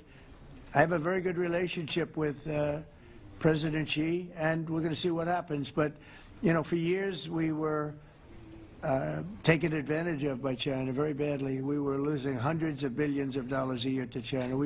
We really built their military, if you think about it. The kind of money that presidents allowed to be lost to China was just insane. And then when I came into office, as you know, I put very severe tariffs. So we took in hundreds of billions of dollars in my first term from China. Biden let that go because it was so much. He let it continue, but he gave all sorts of exceptions. And by the time you looked at it, Scott, I would say it wasn't the same thing. He would give an exception for anything. If you got up and went out to dinner, he'd give you an exception. So it wasn't the same thing. But I put on very serious tariffs. So we took in hundreds of billions of dollars, and then I left office. The election was rigged. I left office, and that was the story. Now I come back, and we are in a very strong position because of tariffs. We're in a very powerful position because of the fact that we have tariffs. If we didn't have tariffs, we would be in a very weak position. We would be in a weakened state. But with tariffs, we've made hundreds of billions of dollars, not only from China, but from others. And China wants to talk, and we like talking to China. So we have a very good relationship, and we're going to be meeting in South Korea in a couple of weeks. And I just got back from a long trip. I'm going on another long trip. And Scott, do you want to say a few words on that, please? Yes, sir. So the entire relationship stems from the great perspective the two leaders have for each other. China did a substantial, unprovoked escalation last week. We were unable to get in touch with them. Since then, it's been IMF World Bank Week. They have had working level people here who there have been meetings. The Vice Premier, who is my counterpart, and I will be speaking this evening at around 8:30, 9 o'clock. And then he and I and a delegation will meet in Malaysia probably a week from tomorrow to prepare for the two presidents to meet. So I think that things have de-escalated. We hope that China will show the respect that we have shown them. And I am confident that President Trump, because of his relationship with President Xi, will be able to get things back on a good course. Is the hope for that meeting with you and President Xi some kind of trade deal then? Or could be. Look, I think we're in a very strong position. I think we're in a very strong position. we're getting, as you know, as of November 1st, I could move it up if I wanted, a 100% tariff over and above what we get now. So that would make it about 157%. And China doesn't want that, and they want to talk. And we're talking, and I think we'll make a deal that will be good for both. I think we will do something, but you have to understand, we never got anything from China. It was a one-way street. For many years, for decades, it was a one-way street. And they became rich because of the United States. And frankly, presidents that, let's be nice, they didn't know. They just didn't know. They didn't understand what was happening to them. But I understood it. I understood it long before I ran for politics. I used to watch in amazement at how stupid our country was, how stupid they were. And we're not stupid anymore. And that includes with the European Union, that includes with Japan and South Korea. All we want to do is be treated fairly. But the fairly is hundreds of billions and even trillions of dollars coming into the United States. And it's our national security is secure because of tariffs. If we didn't have tariffs, we would have no national security. So it's very important. Will you seek China's help in ending the war in Ukraine? Do you need them to put pressure on Russia? I'll be discussing that, but I'd love to see it ended before that. President, I mean, I think we have a chance of ending the war quickly if flexibility is shown on behalf, and again, we're not losing people. The United States is not, we're not losing people, we're not spending money, we're getting paid for the, ammunition and missiles and everything else that we're sending to the European Union, but to NATO. But it's very similar. If you look at the countries, I mean, it's very similar. And we just made a very fair trade deal with the European Union. And what we wanted, and we made a very good deal with NATO, too. They pay for all of this. That's not what we're in this for. We're in it to save thousands of lives every week. Thousands and thousands of lives. That's why we're in it. And I think we have a very good chance of bringing this war to a conclusion. Europe's president and your cabinet has done honestly an excellent job. I think that a lot of people could agree to that. Thank you. I'm speaking as someone who lost my father in a war, so I know the human cost. What would your advice be to American leaders, to world leaders, to neocons, to TV hosts who often speak about conflict in abstract or strategic terms rather than the human cost and the human terms? Look, my only statement is we have to get together. It's a very small group of people. It's the president, and the president. Okay, 3 presidents. And I'm the mediator president. And I'm mediating not an easy situation. It should be easy, but it's a lot easier when people understand each other, when they get together, and when they like each other. We don't necessarily have that situation as far as like is concerned. Maybe it can turn around. Maybe it can. But in the meantime, we'll have them keep a little bit of distance, and we're going to see if we can get it done. This is number 9, okay? This will be number 9 for me. I've solved 8, including the Middle East. I've solved 8. This, I thought, would have been among the easiest. We solved, President Putin mentioned yesterday Armenia, all of the different wars. He said it was amazing because but the big one that he was surprised that we were able to settle was the Middle East. He thought it was incredible. He was very generous in that sense. This should be something we're able to settle, and I think we will be able to settle. Brian? On that note, you will go down as the peacemaker, no doubt, and you will resolve this war. Well, we resolved 8 others. It's funny how people say that. If you get this one, every time I do one, they forget about that one. I solved 8 wars. Go to Rwanda and the Congo, talk about India and Pakistan, look at Thailand, look at all of the wars that we solved. And every time I solve one, they say, if you solve the next one, you're going to get the Nobel Prize. I didn't get a Nobel Prize. Somebody got it who's a very nice woman, very nice. I don't know who she is, but she was very generous. So I don't care about all that stuff. I just care about saving lives. But this will be number 9. But every time I solve one, they said, sir, if you solve one more, you're going to be known as a peacekeeper. So to the best of my knowledge, we've never had a president that solved one war. Not one war. Bush started a war, A lot of them start wars, but they don't solve the wars. They don't settle them, and especially when they have nothing to do with us. I saw almost, I guess, just about all of these wars had nothing to do with us, but I saved tens of millions of lives. The Prime Minister of Pakistan said, I saved millions of lives in interceding on Pakistan, and you look at Pakistan and India as an example. That would have been a bad one, 2 nuclear nations, right? So I say this, this is pretty much the last one, although I do understand that Pakistan attacked, or there is an attack going on with Afghanistan. That's an easy one for me to solve if I have to solve it. In the meantime, I have to run the USA, but I love solving wars. You know why? I like stopping people from being killed, and I've saved millions and millions of lives, and I think we're going to have success with this war. Wait, please. This, President Zelensky, this is your third time over here. Oh. And by the way, you look excellent. Thank you, sir. Thank you. For you, by the way. This is your third time here. How different sitting across from the president is this time versus the 2 previous times here at the White House, and how confident are you hearing the success rate of solving these prior wars that he can get this war solved? First of all, about suit. The same suit because the same president. It's very simple. The next president will have another suit. Yes, about our relations with President Trump, I think we have important dialogues, and I think we begin to understand each other. Yes, and I know that President is briefed very well about situation in the battlefield, and he knows a lot what's going on the battlefield in Ukraine, and I think it really helps. When you know a lot of things, a lot of details about one or another war, it helps a lot. But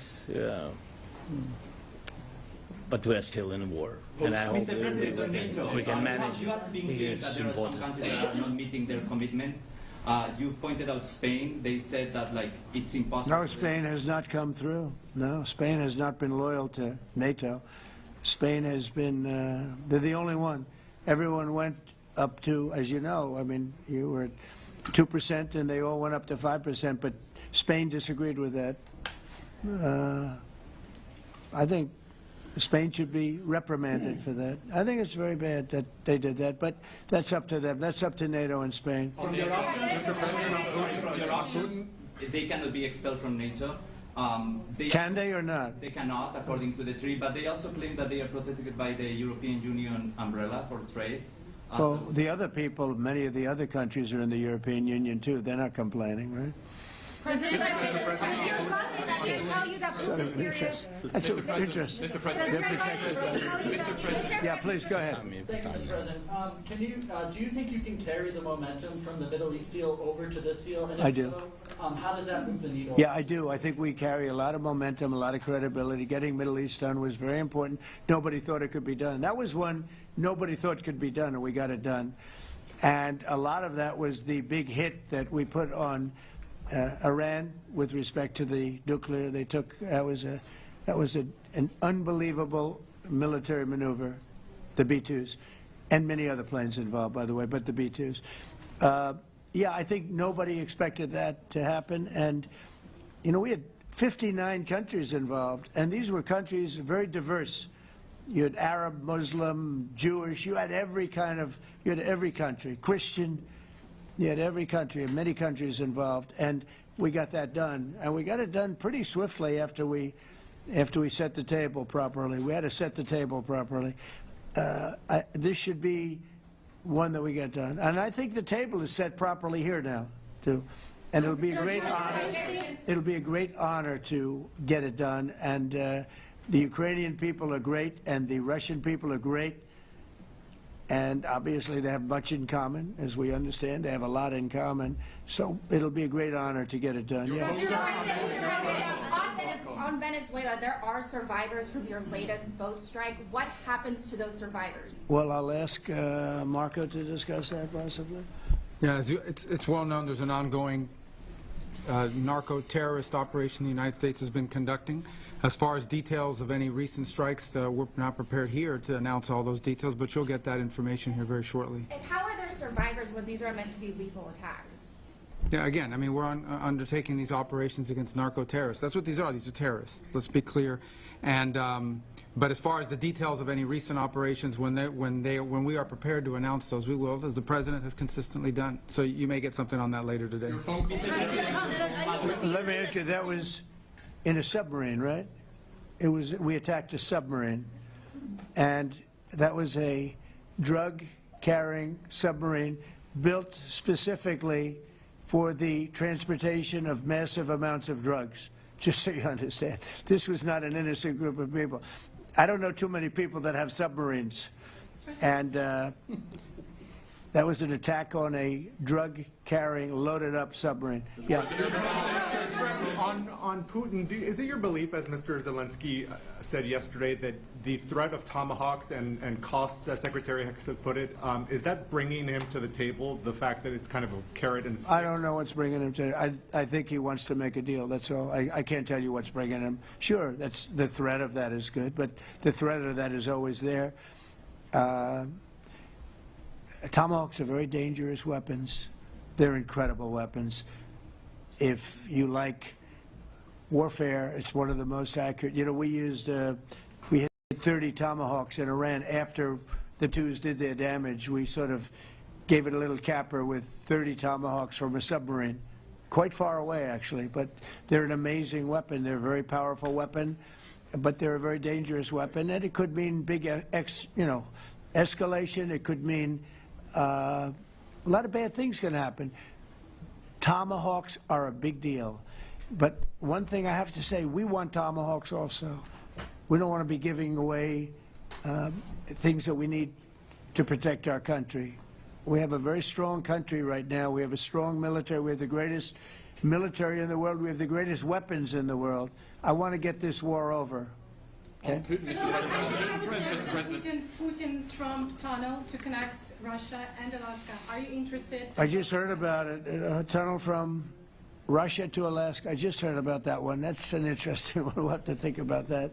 I hadn't heard that. We just did a nice road in Alaska that's going to get us to a lot of minerals, and we have a piece of it, a good piece of the ownership because of the fact we made it possible. But this came up yesterday, a tunnel from Russia to Alaska. That's an interesting. What do you think of that, Mr. President? Do you have any ideas? How do you like that idea? I'm not happy with this. I don't think you're going to like it. I don't think you liked it. I don't think you liked it. President Trump, do you think that Vladimir Putin, do you think that Putin, your gut instinct? Well, we had a senator that wanted, remember, from Hawaii, she wanted a tunnel from the mainland to Hawaii. Then she said, well, we can't do that, so we're going to build a railroad to Hawaii. Do you remember? She's a current sitting senator, a Democrat. She wants a railroad to go to Hawaii, right? You know who that is, right? She's another beauty. President Trump, your gut instinct. Yeah, please. On your meeting with Putin, aren't you concerned that maybe the Russian president is trying to buy himself more time? Yeah, I am, but, you know, I've been played all my life by the best of them, and I came out really well. So it's possible, yeah, a little time. Is your gut instinct it's all right. But I think that I'm pretty good at this stuff. I think that he wants to make a deal. I made 8 of them. I'm going to make a 9th. I think he wants to make a deal. Do you still consider Russia to be a paper tiger? Do you think, judging by the state of its economy, Well, I think that he should have won the war in a week. Yeah, I do think. And if we didn't give the anti-tank missiles, as you know, the javelins they call them, they got stuck in the mud. They would have been in Kiev very quickly. They were heading to Kiev. So, you know, in war you have a lot of luck too. You know, people, weather has won war, and the cold and the heat and all things take place in war. But that was a very interesting moment when the tanks started rolling and some brilliant general said, let's go through the mud instead of going down the highway, right? So they got a little bit lucky. But you know where they really got lucky? I gave javelins. That wasn't given by Barack Hussein Obama. He gave them sheets. You know, there's a statement. Obama gave them sheets, and I gave them the javelins. And The javelins are a devastating weapon. And that wasn't given by Obama. That was given by, because at the time it was Obama. That was given by me. So it was like one of those things. And you had hundreds of them. They're a devastating weapon. We have a lot of devastating weapons. I'd rather not use them. But that was a big moment. You know, when the tanks got stuck, they got stuck. And call it luck or call it talent. I'm not sure what you'd call it, but it was a big moment in time. Do you think Democrats will give you credit? Do you think Democrats will give you credit when you finally end this war, like they did with the war in the Middle East? And I think right now the Democrats are really damaged, mentally damaged. They want to take $1.5 trillion with a T, $1 trillion, and give it to people that invaded our country. They came into our country illegally, from prisons, from mental institutions, gang members. They want to give them health care and take it away from our citizens. We're not going to do that. $1.5 trillion.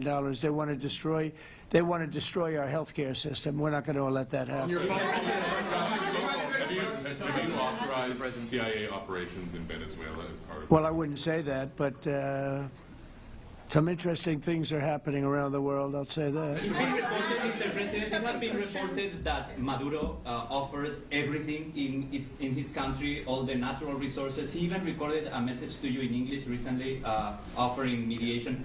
What should we do in order to stop that? He has offered everything. He's offered everything. You're right. You know why? Because he doesn't want to fuck around with the United States. Thank you, everybody. Thank you. Thank you, everybody. Thank you guys. Thanks guys, let's go. Start moving. Thank you guys. Let's go. Thank you guys. Thanks guys. All right, everyone coming back out after that extensive sit-down reporter questionnaire with both President Trump and President Zelensky. Sorry about the expletive there. Of course, this is live TV, and so sometimes things happen. Just a warning that we might not be able to control it when we're taking a live feed like this. It's been a while, so we're going to take a quick break. We'll be back in 2 minutes.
Welcome back to Live Impact News right at 2:15. It's been a while, so we're going to get another check of your forecast with Majestic Storm. Well, good Friday afternoon to you. I'm WCNC meteorologist Majestic Storm. We have been so spoiled today. It's been a gorgeous morning, a really nice afternoon with a whole lot of sunshine. And did you notice that it was just really cool out there this morning as you were perhaps heading off to work or getting those kids to school? We did have the coolest day of the season so far, the coolest morning of the season so far. Temperatures slipped down into the upper 40s in Charlotte, 48 degrees.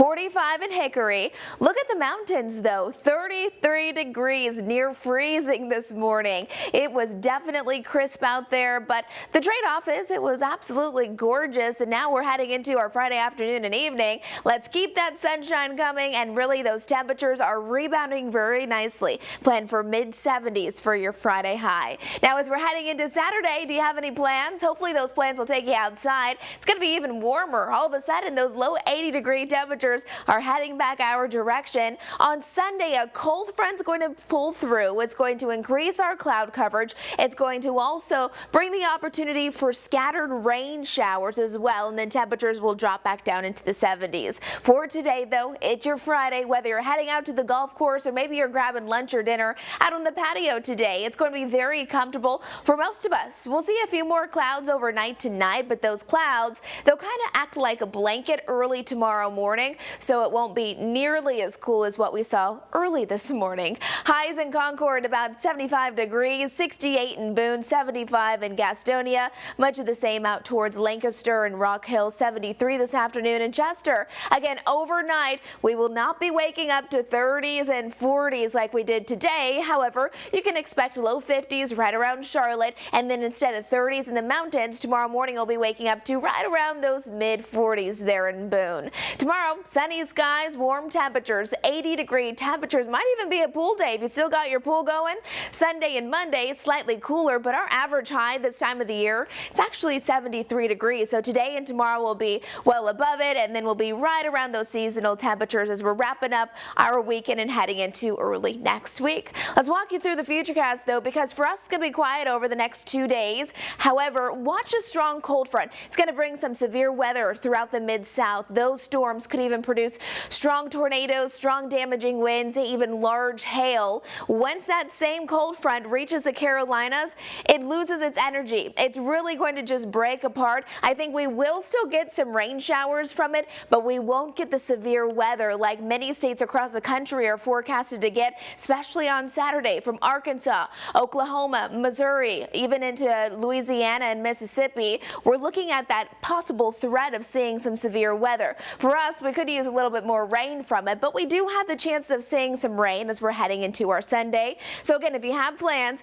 Sunday there's about 3 o'clock, scattered rain showers. Here's about 5 o'clock. It'll be very hit and miss. Not everyone will see it, but I do think some of us will. It's going to be beautiful out there in the mountains this weekend. If you're heading out to App State, they have homecoming at 3:30 tomorrow. It's going to be a great day for some football or even the Woolly Worm Festival out there in Banner Elk. You may want to consider going on Saturday instead of Sunday, because remember, Sunday is going to be much cooler, especially in the mountains, with highs really only into the 50s and 60s.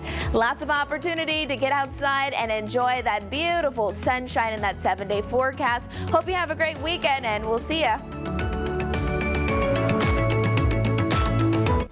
All right, some good news there from our Majestic Storm on the weekend forecast. Hopefully that rain isn't too much, but I know some of our areas need it. A good sign, though, for sports fans. Saturday's looking good for Charlotte FC.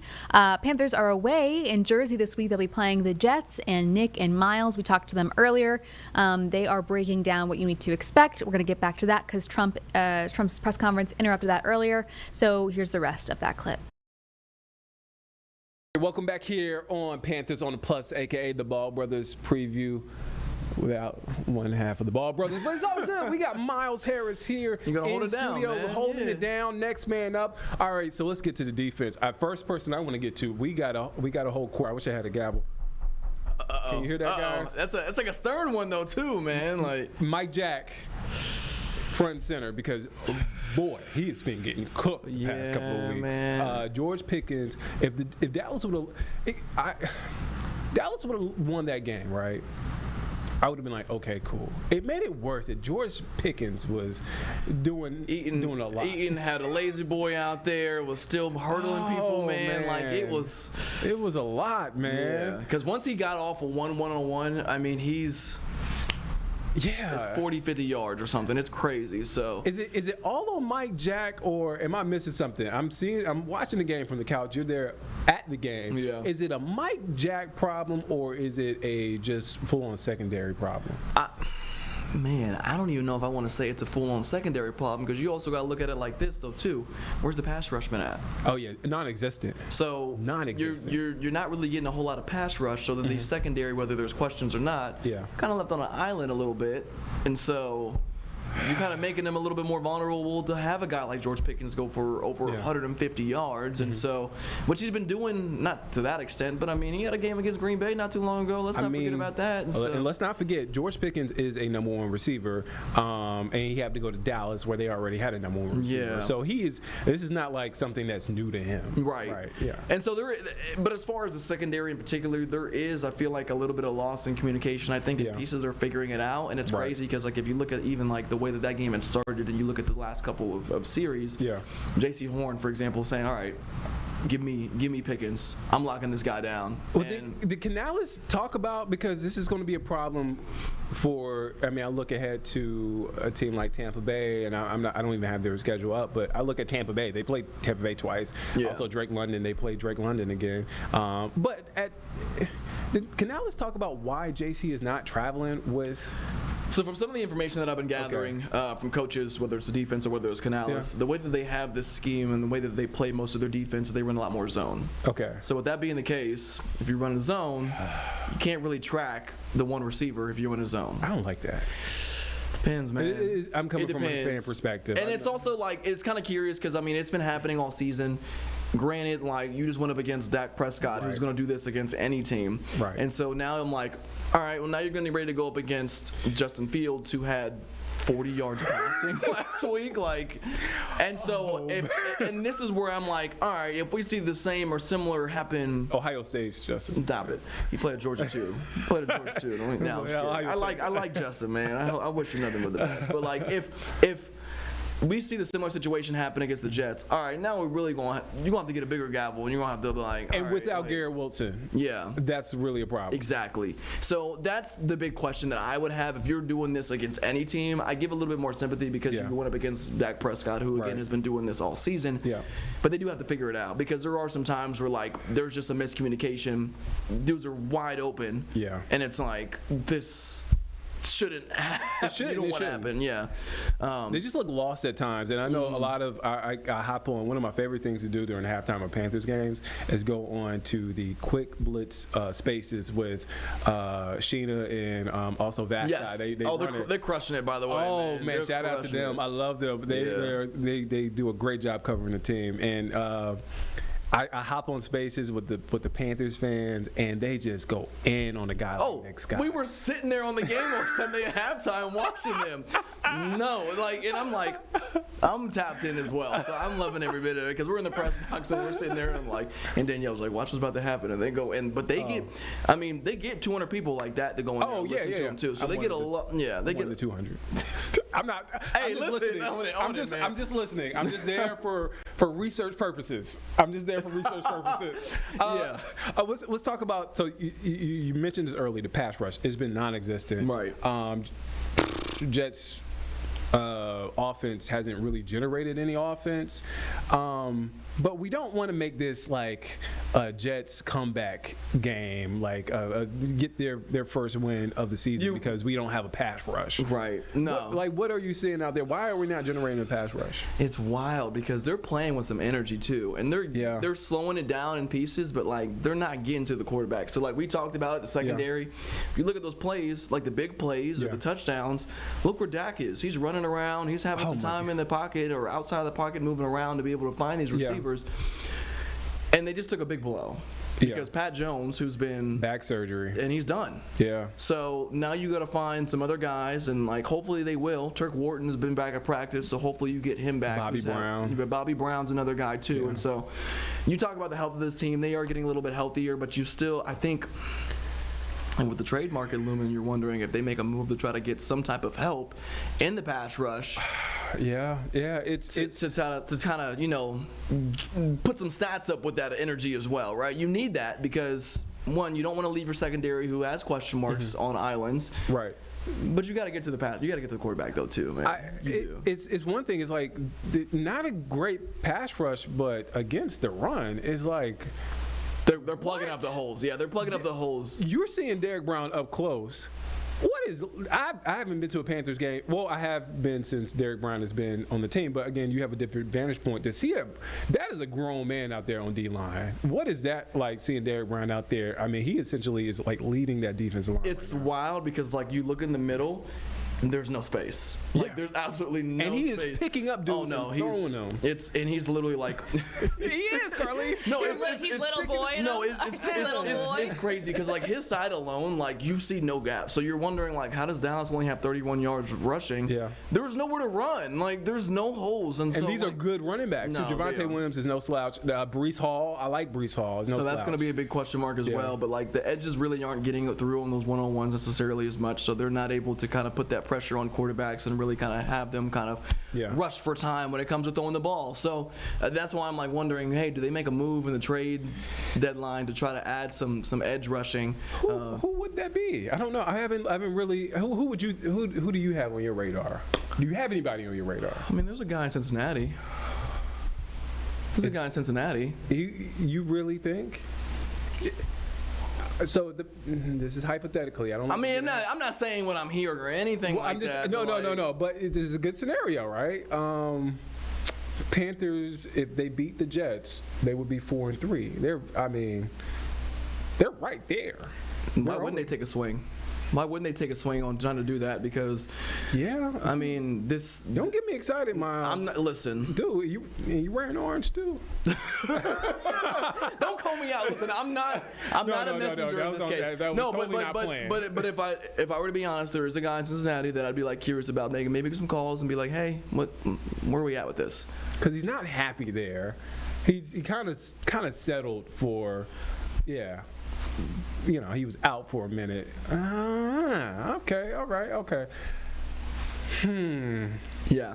I got to send myself to court because I was really critical of the linebackers. They were just non-existent. Mm-hmm. And now I see a guy like Christian Rosenboom, and then Trevin Wallace.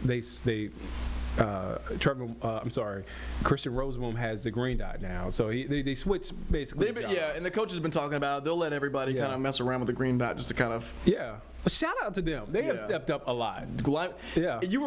I was critical. So I watched a couple weeks ago, and I was nervous, and I will because I was on the same boat. I'm on the same boat. Yeah. And I'm watching Darren Waller in that first game against Miami, and I'm like, no, like this is not good. This is not good. It's like me out there.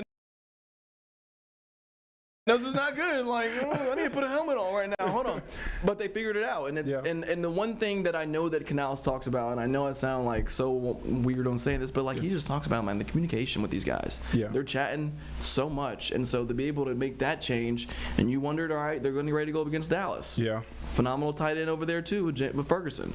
So are they going to have to deal with the same situation? No. He had a touchdown. Don't get it wrong. But but they limit him a lot. Like a lot. And so they were just doing a really good job being sticky with the tight ends, but also communicating to make sure that somebody's on that so that they're not an option for the offense that they're going against. So big shout out to them for that, honestly, like you said. So and that's why they say with the NFL, like don't after the first several weeks of the season, don't pump your brakes on the hot takes and everything because things could change on first couple of weeks. We didn't think the Ravens were going to be this bad. That was not on purpose, Carlene.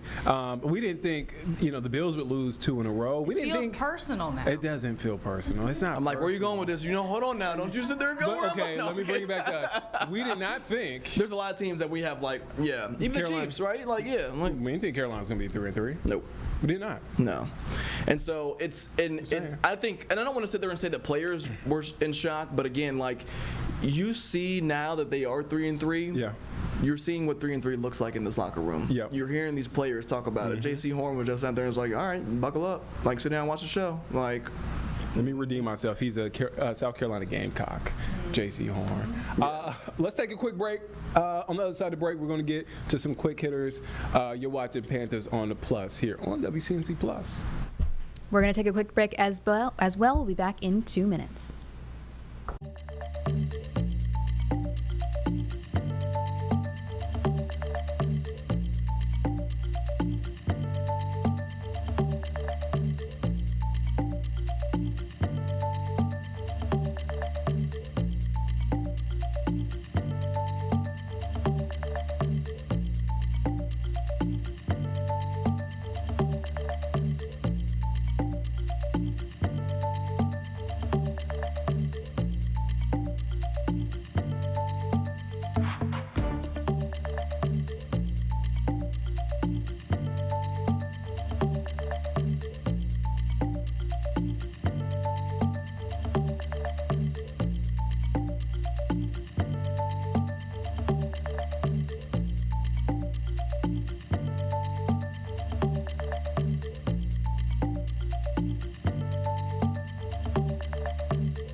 Welcome back to Live Impact News, just past 2:30 here. We're going to get back to that Panthers preview with Nick and Miles in a second, but we do want to bring you this live picture. We know confirmed one person shot near North Tryon. This is in Northeast Charlotte.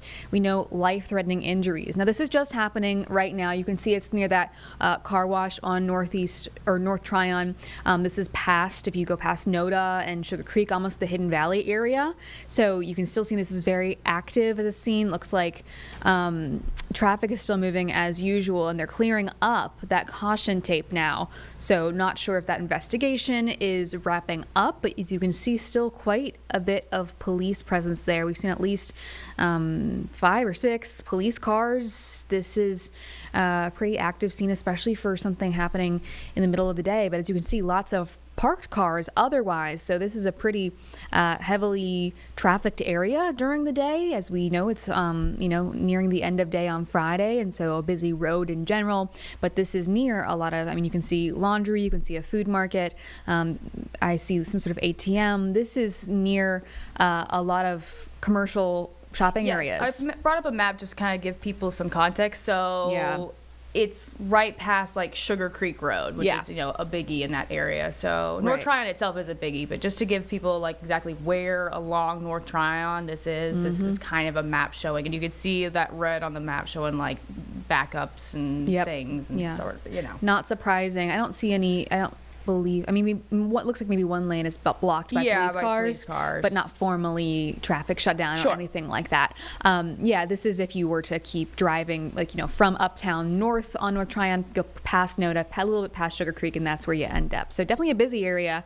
Will be interesting to see what comes of this investigation. You can still see there is still some caution tape up, although they're moving parts of it. and police are out there kind of trying to direct people, that car trying to get into that parking lot. They're still allowing him in there. So unsure if that's a person that's related to this investigation or just a person needing to get some of their errands done, but we'll check back in later. I know that our crew on the scene just got there and there has not been any sort of press conference or anything like that with police officers yet, so we'll definitely check back in. Carlene, shall we get to the rest of the Panthers special? All right, we're going to check back in with Nick and Miles with that Panthers preview. Welcome back to Panthers on the Plus. I'm joined here with Miles Harris in studio. All right, so let's get to some quick hitters, man. It's, the ultimate test here on Panthers on the Plus. All right, so let's get to it. Charlotte Observer's Scott Fowler has compared Bryce's play as of late to Baker Mayfield. Hear him out, Miles. All right, so he said, quote, Young and Mayfield are vertically challenged former #1 picks. Who won the Heisman Trophy in college, then experienced numerous ups and downs in the pros without wavering in the belief that they were pretty good. When you hear that assessment, what comes to mind? Do you agree with that assessment? As far as dealing with adversity and facing that, yeah, I do. No. I had to think about it for a second. I had to listen to the whole thing in itself because, like, I'm hearing both quarterbacks. I'm like, wait a minute, huh? Yeah. There are some similarities when you talk about more than just the play in itself. And there's more context in the article, but that's no. But when you think about it though, too, is like dealing with that adversity. You hope to hopefully see Bryce get the similar level of success that now Baker is facing and dealing with right now. And again, talking about that confidence, you're seeing this confidence grow with the quarterback like him too. You still have to figure out some things. I was just thinking about that yesterday, watching him in these press conferences and kind of seeing him in the locker room and talking about just kind of catching a vibe on his flow and his confidence. And I like. And if you were curious what that confidence looks like, go back down and watch that 4th down play to Hunter Renfrow. Oh. You see the window. Smoked it. But you see the window. Yeah. And you see, like, just the way that he's vibing with his team. Yeah. And it's crazy to think that that was the guy that got benched. Yeah. Last year. And after week 2. So he's definitely playing with a little bit of confidence, and hopefully we'll see that lead this team to a lot more wins and obviously a lot more contentions for the division, hopefully. But yeah, I can see the similarity for sure. It's a quiet confidence. It's not brash like Baker. It's a quiet. You can see it from especially from year 1 to now. I mean, that confidence is just. It's a different Bryce. Yes. Hopefully, that's a fair way to say that. No, 100%. Yeah. Definitely. Hopefully it maintains. All right, okay, what's your X factor for this week? X factor for this week. Yep. X factor for this week, can I just say as a whole, it's got to be the offensive line. Okay. Taylor Moton's back? Yeah, Taylor Moton's back. Corbett got back at practice as well. I don't know. He was a full go yesterday. Yeah. We'll see if he actually plays or not, or when they open up to actually get him back onto playing. Okay.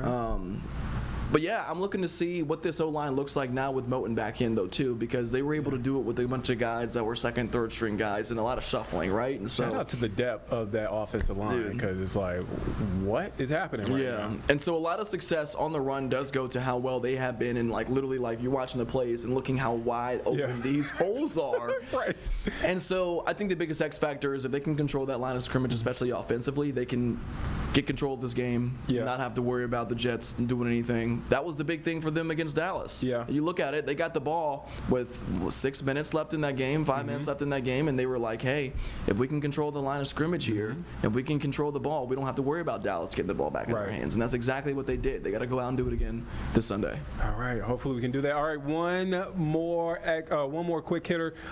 Keys to Rico Dowdle maybe having another big day. I mean, maybe we can get him an oxygen mask on the sideline. Pickle juice, man. Extra pickle juice. Okay, that's the key. That's one of the keys, right? Pickle juice, right? Yeah. What are the keys for Rico Dowdle to have that big? He's just got to stay above his head, man. Keep doing what he's doing. I don't think he has to change up too much of anything. He's not, he's not trying to take the shine away from a guy like Chuba. He's not, being forced to do anything outside of his playing zone, and just keep excelling at what he's doing, man. He's crushing it, honestly. Oh man. Okay, I have one more. Who's that second receiver that's going to step up this week?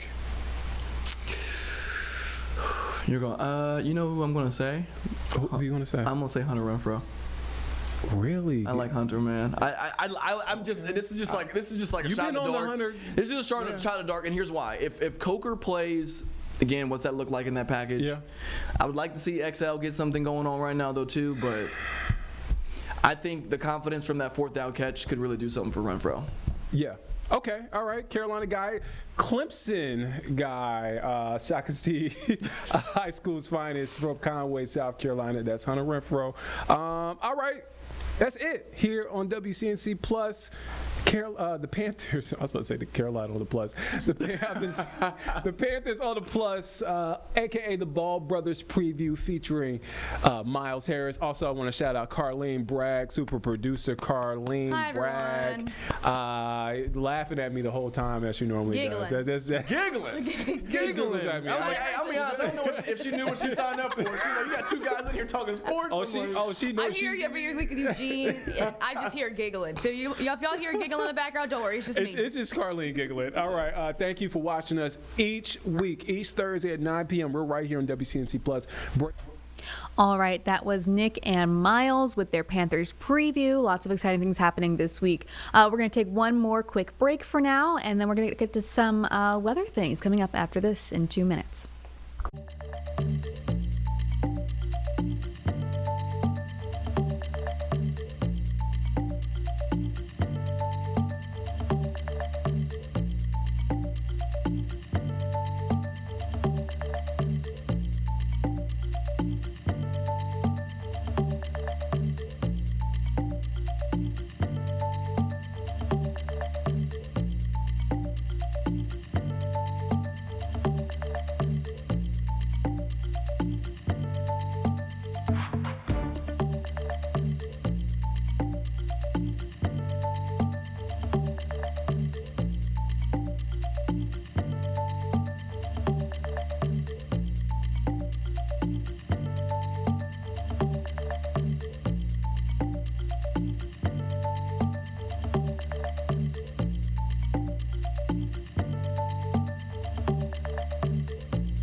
Welcome back to Live Impact News. It is 2:43.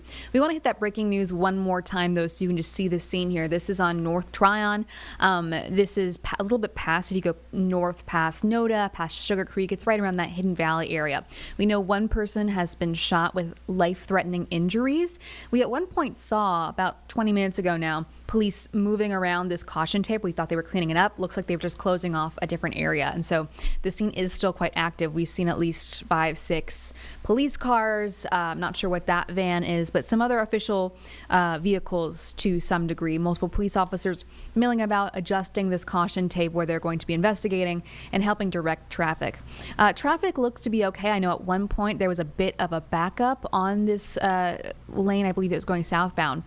But it looks that has been cleared up. I don't think it was a formal lane closure. I think just some police cars were blocking that road there. So everything is moving as it should be, but you can see that this is a very commercial area with restaurants, with a laundromat. So definitely an unfortunate place for this to happen. Not that there's a good place for this to happen, but a very busy time of day for an area like this at approaching 3 p.m. on a Friday. So hoping to get more information soon on the status of that victim, maybe some sort of motive or what led up to this situation, hopefully soon from CMPD. So we'll hit that scene back when we get some more information. I know our crews on the scene are working to talk to officers and see what they can get. Switching gears now, I know I mentioned that we were going to get to some weather things. Of course, this is a big weekend for looking at the leaves. I know both me and Majestic Storm are going to different parts of our mountain communities to go do some leaf peeping, as they call it. But fall foliage, as it's approaching its peak, is actually a very scientific process. So our Brad Panovich and meteorologist Tim Buckley spoke with a biology professor from App State about the process behind this, how this happens, and what you're actually seeing when you go look at this fall foliage. All right, welcome back. Well, I talked about the trifecta of 81-degree days. We've got a trifecta on the screen right now. We've got Tim Buckley from WFMY, our special guest in the middle, which we'll introduce here in a second. And I'm Chief Meteorologist Brad Panovich. Tim, thanks for joining us. I know it's a beautiful day out there. I'm really excited, so we're going to get right to our interview today. And in the middle of your screen, we welcome the esteemed Dr. Howie Neufeld. He's a biology professor at App State, but more people than not know him as the fall color guy. He's an icon, really, if you love fall color in the Carolinas. So welcome to the show, Dr. Neufeld. Thank you. Thank you for having me. So I'll start with the first question, and this is probably the one you've gotten a lot, is how is this year's color looking? I know we kind of it seemed like an early start, but then it got warm and things slowed down, and it seems like we're right back to normal. Is that true, or what's it been like in your experience so far? Yeah, well, we had that cool August, and I thought we were going to have an early season, but then it warmed up again after that, and it put us back on schedule. So for most years, over the last almost 20 that I've been doing these fall color predictions, somewhere between the 10th and the 20th is when you get peak color in the high country here, between 3,000 and 4,000 feet, and we're right on schedule this year. This right now is peak color, and this will be the best weekend coming up.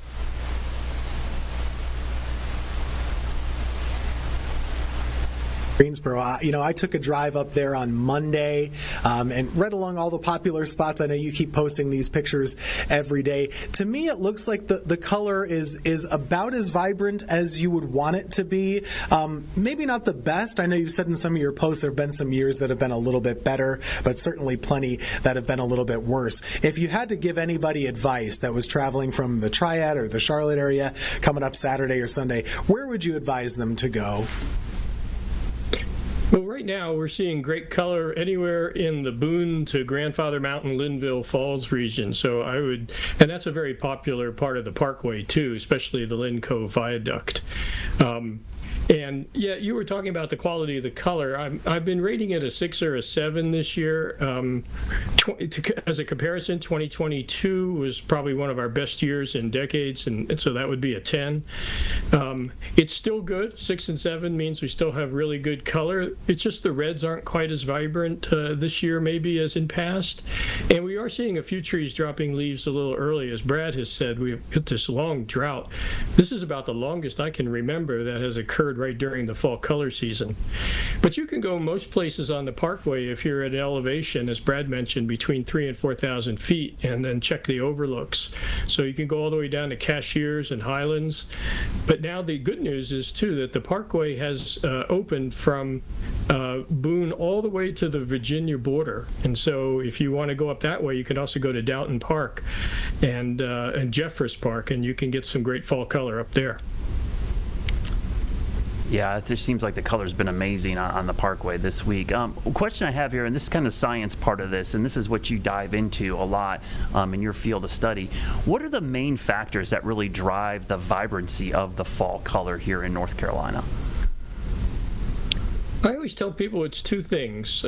One, the shortening of the days, of course, and then the temperature.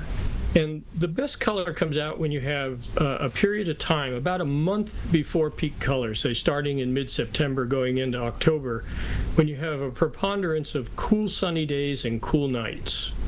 And if you get that happening, then you're going to get the much brighter reds that everybody always talks about. And if it's warm or if it's cloudy for that period of time, you'll have less intense red colors. So this year we've had pretty much mostly sunny days, and the one thing that's different this year is that we've had a more severe drought than in past years. So some of the tulip poplars and some of the birches drop leaves earlier.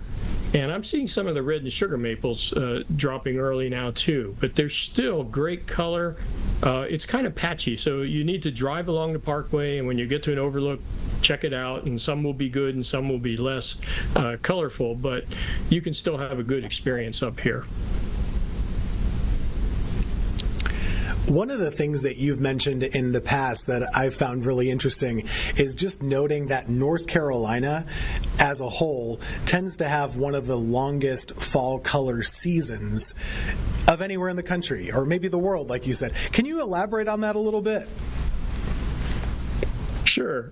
So colors start at the high elevations because it's cooler up there, and each week the wave of color will move down the mountain, and so you start to see color of the birches and the other trees that are at the high elevations in late September.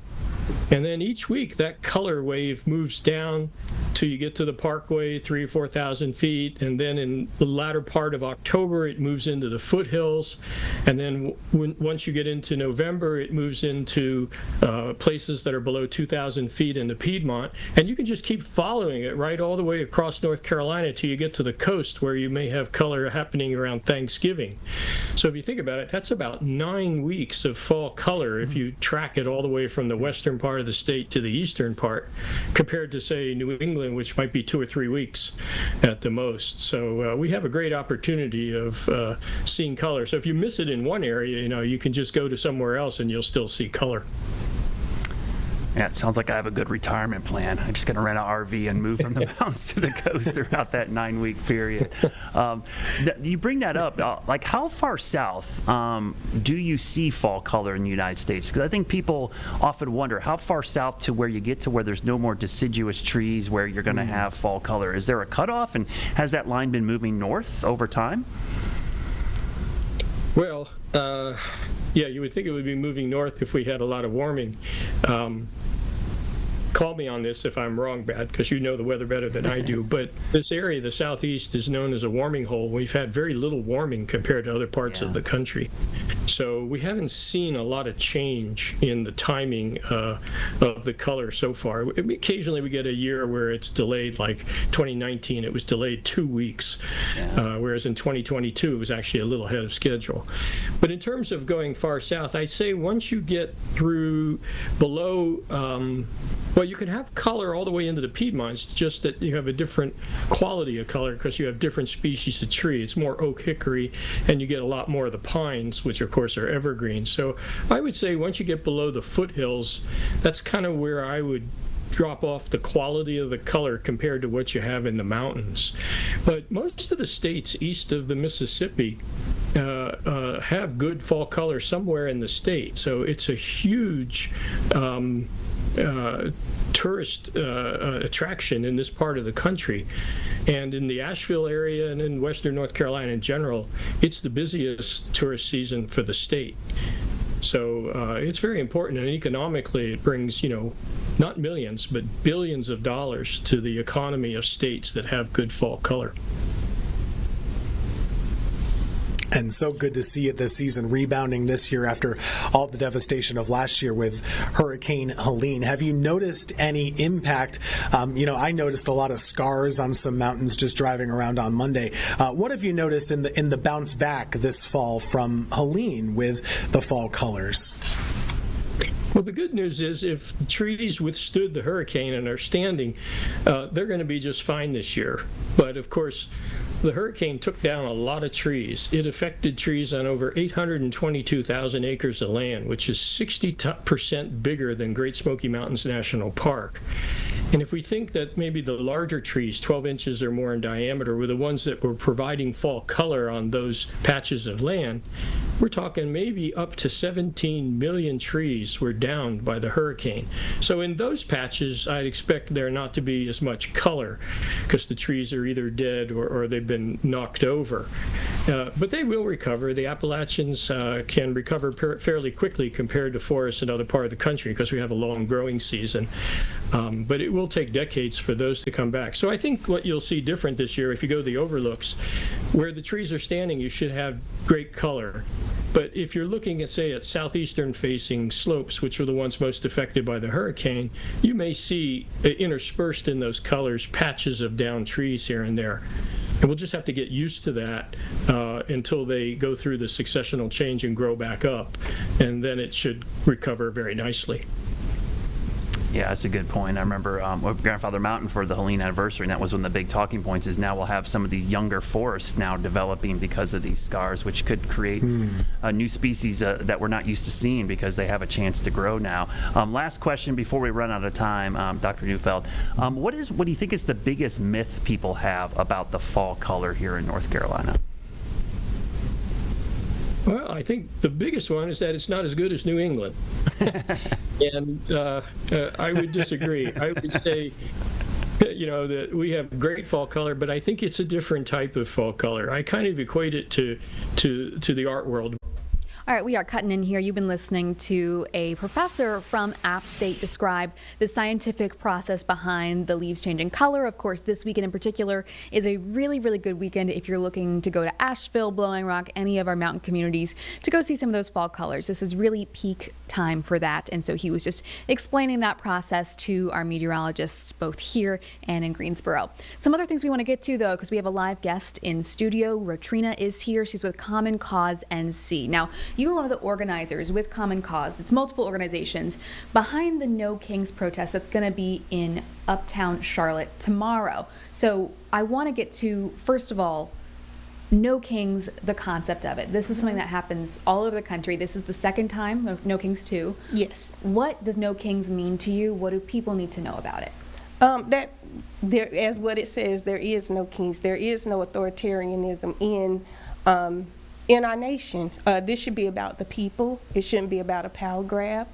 And we're planning this nonviolent movement and just uniting with everyone across the state, across this nation, around the importance of that, and that it should be for the people, by the people, and that's what we need to see. Yeah, how many people do you expect to be at this, and how do you think it's going to compare to the last one that we saw in Charlotte? I think it's going to be even bigger. I think we're expecting around 7,000 people downtown Charlotte at First Ward Park, and I think between the protests and the march, I think we're going to have a lot of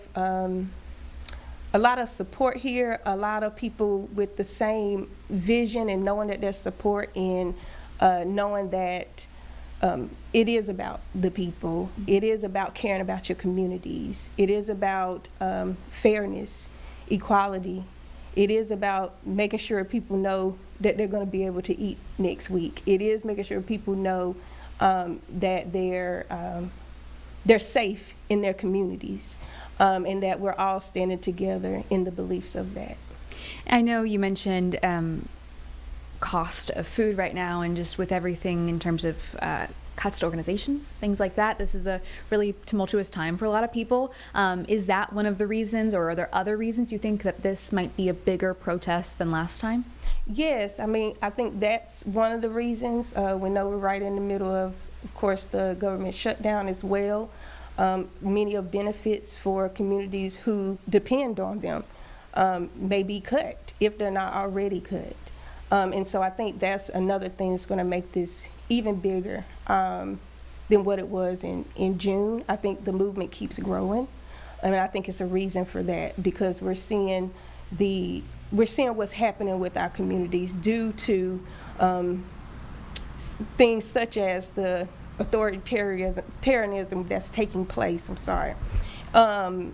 in our country, because of the power grabs and not really thinking about the people, making decisions that are not for communities but for themselves. Now, I know that this is something happening all over the country. There will be multiple in North Carolina, and Common Cause represents all sorts of, cities and organizations in North Carolina. Anything happening here in this state that you think is a particularly strong issue that might be different? I know that this is aimed at the federal government, but there are things happening here too. Anything in particular that strikes you? Yes, I mean, I think it's a trickle-down effect. What happens at the federal level definitely comes down to your state level and who is at your state level representing you as well. We definitely have in the middle of our own maps here that are being created here, which is really a focus as well. A lot of power grabs there possibly as well, with our not really hearing from the people and hearing what North Carolina is about. What I do know, we've definitely done some polling. 84% of North Carolinians don't agree with gerrymanders. That's happening here, and that's all the way across the scale, all the way across any political, Republican, Democrat, non-affiliated, all the way across. So. Yeah, and we spoke earlier with Dr. Michael Bitzer. He is a professor at Catawba College, where he kind of explained those new maps that were revealed last night that would flip, if they are approved, which it looks like they will be, would flip one of the seats to Republican that was Democrat. This coming 2 years after that split at the congressional level in North Carolina was already shifted with more gerrymandering. So definitely a really poignant issue right now. For people that are interested in getting involved, do they need to sign up ahead of time? And how many, I know you said 7,000 expected, but how many people have signed up so far, if they have? So far, we're right around 4,000 people have signed up so far. And to sign up and get involved, you'll go to nokingclt.org. That's where you can sign up for the rally, or for the protest, for the march. We're going to have a mix of everything there. And be able to connect also with organizations that are doing the work on the ground. So it's not just to come and protest and march, but I also take something back, something from it. What can I do from coming to this march? And that is connecting with other people other people in the movement that you can connect with, connecting with organizations as well that are doing the work on the ground that you can connect with, and have next steps for you to be involved and stay involved. I know Common Cause does a lot of work, nonpartisan work for just voter rights in general. Any other organizations that are going to be there that you think people should know about?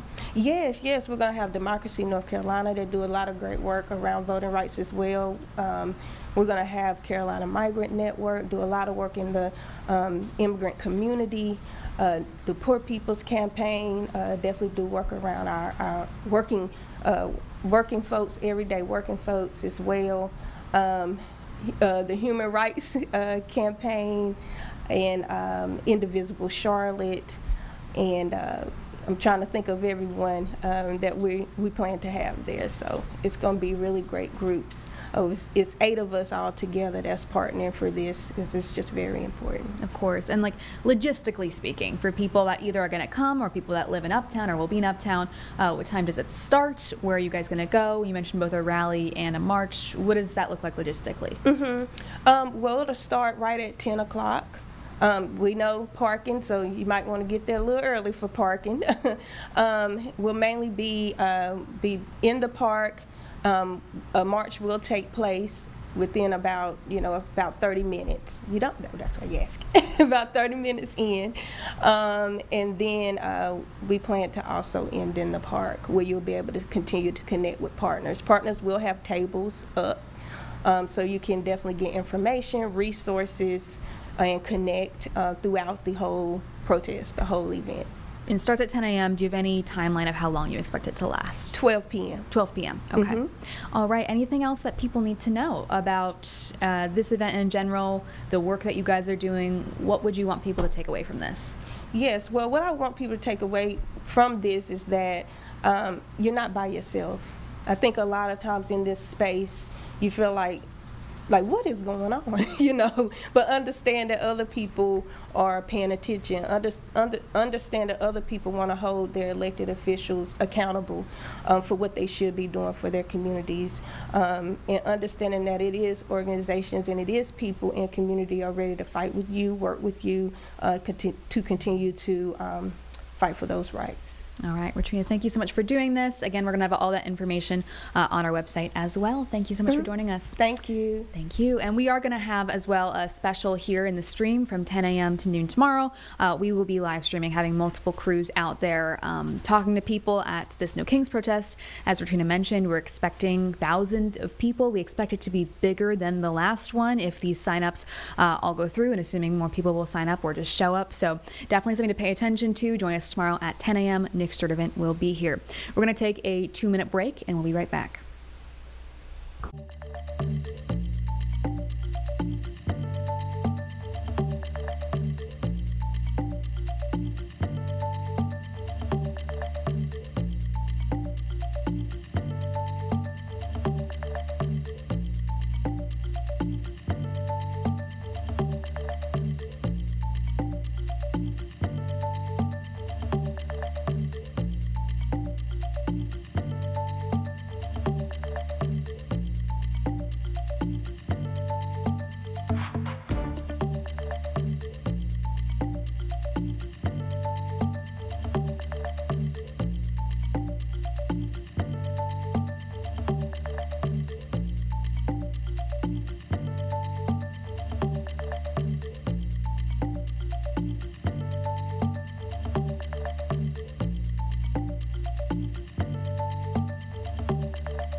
Welcome back to Live Impact News. Julie Kay here, just past top of the hour, 3:06. We just spoke with Ratrina Campbell from Common Cause NC. She is one of the many organizers of the No Kings protest that will be in Uptown starting at 10 a.m. tomorrow. She says they expect upwards of 7,000 people. 4,000 people have already shown up or signed up, and they expect more to simply show up as well. So definitely prepare accordingly. If you are going to or interested in going, we have all that info on our website as well, and we'll be streaming that back live as we have crews on the scene. But she also mentioned the government shutdown being a big reason why more people might want to get involved politically right now. We did hear earlier from House Speaker Mike Johnson, who, of course, blames this on the Democrats who are holding out from agreeing with the Republican spending bill because of the lack of affordable care subsidies being continued in that plan. So he spoke earlier today about what he foresees coming, but again, so far still a stalemate on that spending plan and no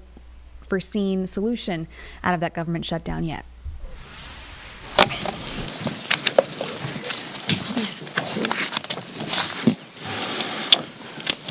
Well, good morning. Welcome to day 17 of the Democrat shutdown. I feel like on a day like this, at the end of another long week, I just feel like we ought to apologize. I hate that we have to do this. I don't want to be here any more than you do talking about this subject. It is so difficult to be a happy warrior when you know that so many millions of American people are suffering, being made to suffer unnecessarily because of the Democrats' political games. If you're keeping count at home, we're on day 17 of the shutdown. The Democrats have now voted for the 11th time to keep the government closed. 11 times now. They've refused to just do their basic job, get the government going again, making sure that federal employees are paid, that our troops are paid, Border Patrol agents, TSA agents, air traffic controllers, and everyone else who relies upon the vital services of our federal government. They're being denied that because Democrats in Congress are playing games. And right now, to add insult to injury, if you're paying attention at home, you also need to make note of this. Yesterday, the Senate Democrats took it a step further. They rejected a standalone bill to fund our nation's defense and pay our troops. They voted it down. Now, why is that so noteworthy? Well, the bill was passed out of committee in the Senate with broad bipartisan support, and yet the Democrats still engaged in a stunt on the floor and they rejected it. So now they are on record specifically and exclusively to block the paychecks of the troops, to block the funding of our national defense in a very dangerous moment in world history. It is absurd to us. Leader Thune said this on the floor, on the Senate floor after that vote. He said, quote, "That one vote demonstrates just how fundamentally disinterested Democrats are in supporting our troops and providing for our common defense." Yes, that is exactly what we saw. And I suspect if they were here today and it was on the floor, they'd do it once again. Now, tomorrow, the Democrat leaders are going to join for a big party out on the National Mall. They're going to descend on our Capitol for their much-anticipated so-called No Kings rally. We refer to it by its more accurate description, the Hate America rally, okay? And I'm not sure how anybody can refute that. If you think about what's going to happen here tomorrow, you're going to bring together the Marxists, the socialists, the Antifa advocates, the anarchists, and the pro-Hamas wing of the far-left Democrat Party. That is the modern Democratic Party. That's where they've gone. And the Hate America rally is the common theme among all those groups. Listen to the language they use themselves. Many of them don't like living in America. They hate capitalism. They hate our free enterprise system. They hate our principles. They hate the ideas that we come in to work every day to fight for, to preserve, in the greatest nation in the history of the world. They hate the idea of individual freedom and limited government. They hate the idea of the rule of law. They fight against it all the time. They hate the idea of peace through strength. They lobby against it all the time. Individual freedom, limited government, the rule of law, peace through strength, fiscal responsibility, free markets, human dignity, the things that lead to human flourishing, the things that made us the greatest nation in the history of the world. They're opposed to law enforcement. They're opposed to military. And their votes show it over and over. That's the collection of voices that you'll hear tomorrow that the Democrats will go out and raise their hands with and cheer with. And some of these people are so blinded by their hatred of President Donald Trump that they can't find one reason to celebrate America or all that we've accomplished and continue to accomplish under this new administration. Now, obviously, every American has every right to exercise their First Amendment freedoms. I'm personally a big advocate of that. I spent the first 20 years of my legal career in the federal courts before I came to Congress defending the right to free speech. They have the right to do it. Republicans, by the way, are the party that fights to maximize your liberty. And we believe, just as our founders did, that every American has been endowed by God himself with unalienable rights, and that includes the rights to life and liberty and the pursuit of happiness. But tomorrow, this rally is not about freedom. It's about the opposite. For many of our Democrat colleagues, tomorrow is about creating really a spectacle. That's what they've been doing here every day of the shutdown, with their little TikTok videos and their publicity stunts, and they're going to do it in a much larger venue tomorrow. And as the shutdown drags on, it's becoming increasingly clear that this spectacle is the reason the Democrats have refused to reopen the government. Just read a sample of the materials that this organizing group has circulated far and wide about the event tomorrow. They distributed talking points cheering on the shutdown. I mean, they're urging this on. They love this. They're cheering on Chuck Schumer's decision to close the government, and their lead organizer said this. This is his words, not mine. Quote, "He hasn't surrendered yet. I call that progress." Maybe that's what led Chuck Schumer to say that every day of the shutdown gets better for us. That's what he said. Since then, Democrats have had their 7th, 8th, 9th, 10th, 11th opportunities to reopen the government, and they have obeyed the mob. They have listened to that. On Wednesday, this is pretty ominous. I don't know if anybody's reported on this, but you should.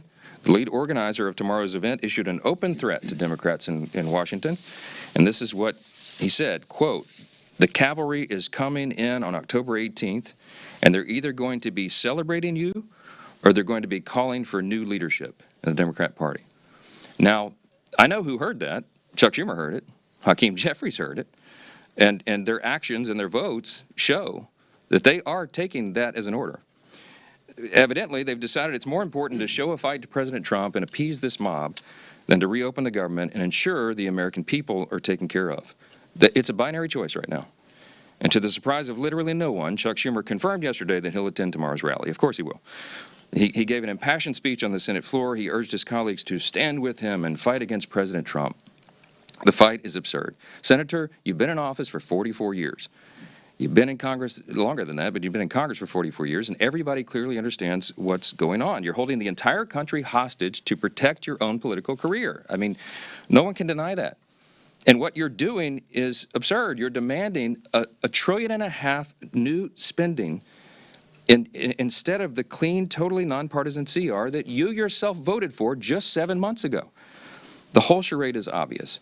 And I also want to point out the irony that is equally clear, okay? As much as we disagree with Schumer and the Senate Democrats and all that's going to happen tomorrow, no one, not a single person is going to be standing in their way of their right to exercise, assemble, and protest peacefully. That alone is a profound testament to the strength of our republic, to the beauty of America. They are decrying the country that allows them to engage in this activity. And the last time I checked, Americans have more freedom right now to express themselves and speak their minds after Republicans took over and ended the years of having millions of Americans' voices systematically silenced during the COVID pandemic years and the left's cancel culture. It is the Republicans that restored your right to share and speak your mind. And that's the first and most obvious irony of the Hate America rally. The second and even more absurd fact is that all the Democrats who are so angry that they don't control the government are the same people who have decided to shut it down and hand the keys to President Trump. That's the great irony. Chuck Schumer said it himself. I brought just 2 lines out of his New York Times op-ed that he wrote and published March 18th of this year. And he pointed out there, in a shutdown, this is his words, the Trump administration would have wide-ranging authority. He said there's no check on their determinations on what is essential and what is not. Chuck Schumer put it in writing and published it. He knew this scenario, and he is the one that has decided to hand the keys to the kingdom to President Trump. When he shut down the legislative branch, the chief executive has the authority to make the decisions in the executive branch. He has no choice. They have turned off the funding streams, and they have to triage the situation with federal spending. Everybody on the mall this weekend should recognize and remember who's responsible for taking the reins of Congress and handing them to President Trump. It's Chuck Schumer. He's the one that's done it, and he could make it stop tomorrow if he had the courage to tell you the truth. But he's incapable of telling the truth right now, and he's doing something that's unprecedented. Never in the history of Congress has a party shut down the government over a clean CR. This is an unprecedented event, and it's inexcusable. And it's Chuck Schumer who's making the decision to keep the government closed. And until the mob and Bernie and AOC and the rest of the socialists give him permission to reopen the government, we're afraid that Americans are going to continue to suffer at the hands of Democrats' political games. I doubt Americans will hear that on the protest stage tomorrow, but that is the truth. And it's why Republicans are here and will continue to be here every single day, sharing the facts with the American people for as long as it takes.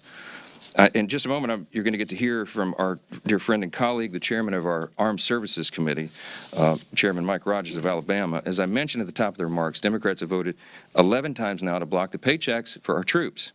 And we have a duty to support those men and women who defend our country and all the rest of us. And the Democrats are failing our brave heroes. Chairman Rogers is here to tell you more about that and the other grave implications for our national defense and our military readiness. I'm happy to introduce him to you right now. Chairman Rogers. Thank you, Mr. Speaker. I appreciate that. I appreciate all of y'all being here and focusing on what this means for us. We are very fortunate that President Trump. All right, you've been listening into earlier today Speaker Mike Johnson discussing the government shutdown and some other Republican leaders there joining him. We're going to take a quick break from that, though, because we have something happening live. The Philadelphia District Attorney is talking about updates to the case of a missing woman, Kata Scott, and the suspect in that case. So we're going to listen in and see if there's any significant updates here. To get the police information, anonymous tips, tips about cars, tips about evidence locations, things of that sort. We even have some information that additional victims of this defendant from incidents that never resulted in an arrest are starting to come forward. I think part of what is happening here, and it's good news, is that young people are seeing themselves in Kata. Older people. see their kids. And they would like to know that everyone is doing everything they can, no matter how perfectly or imperfectly, but they're doing everything they can to try to deal with this horrific situation. I am here to say to the public that I am fully committed to there being justice in this case, to every single thing that can be done for CADA being done now. I'm not alone in that. I can tell you that the mayor has gone to somewhat extraordinary and very impressive lengths to try to address the needs of this family, to make sure that this investigation goes as smoothly as possible.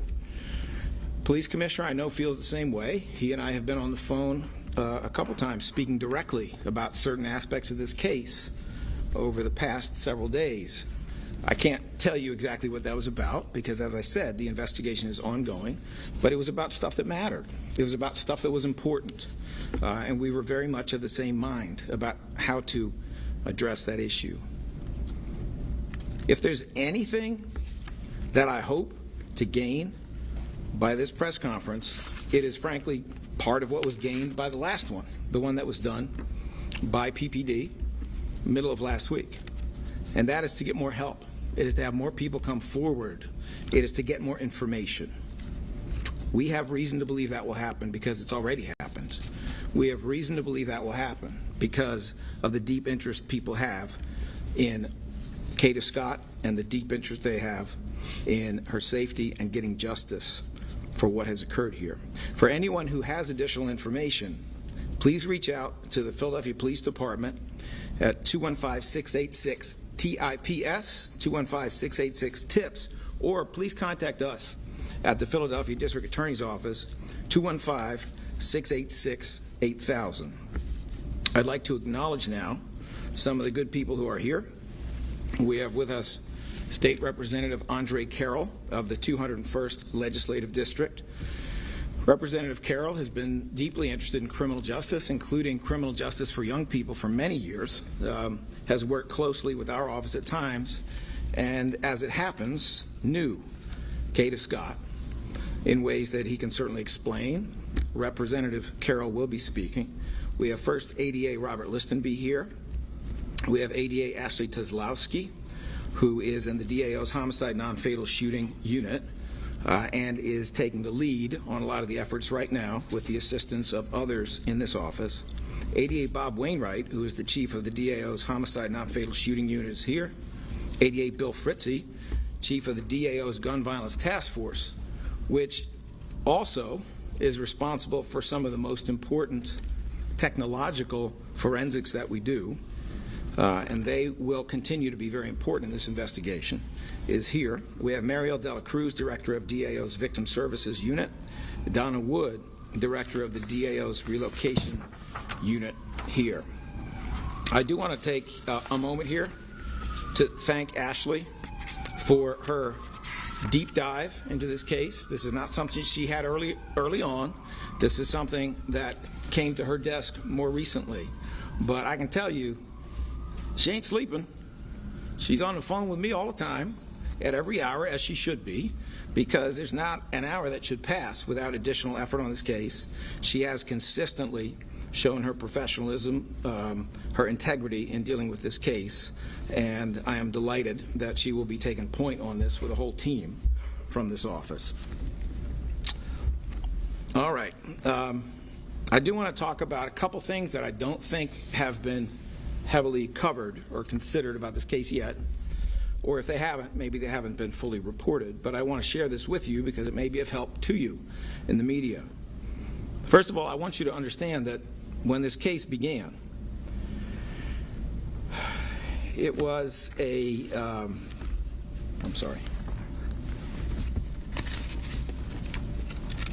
when this case began, well, let me rephrase that. There's been some discussion about a prior case involving defendant Keon King, involving a different victim, a case that ended at the preliminary hearing. And there has been discussion about some of the events that occurred there. There is no doubt that there's a list of people in this office, outside of this office, and no, it doesn't matter who they are, but there's a list of people who made a lot of good decisions and a couple decisions that could have been made better, that could have been better, right? There's certainly that has been discussed. But we also can't skip over some of the systemic issues here that are not small. This is a case in which, in the prior matter, we requested $1 million bail, $1 million minus $1 bail, and we did not get it. We don't set bail, judges do.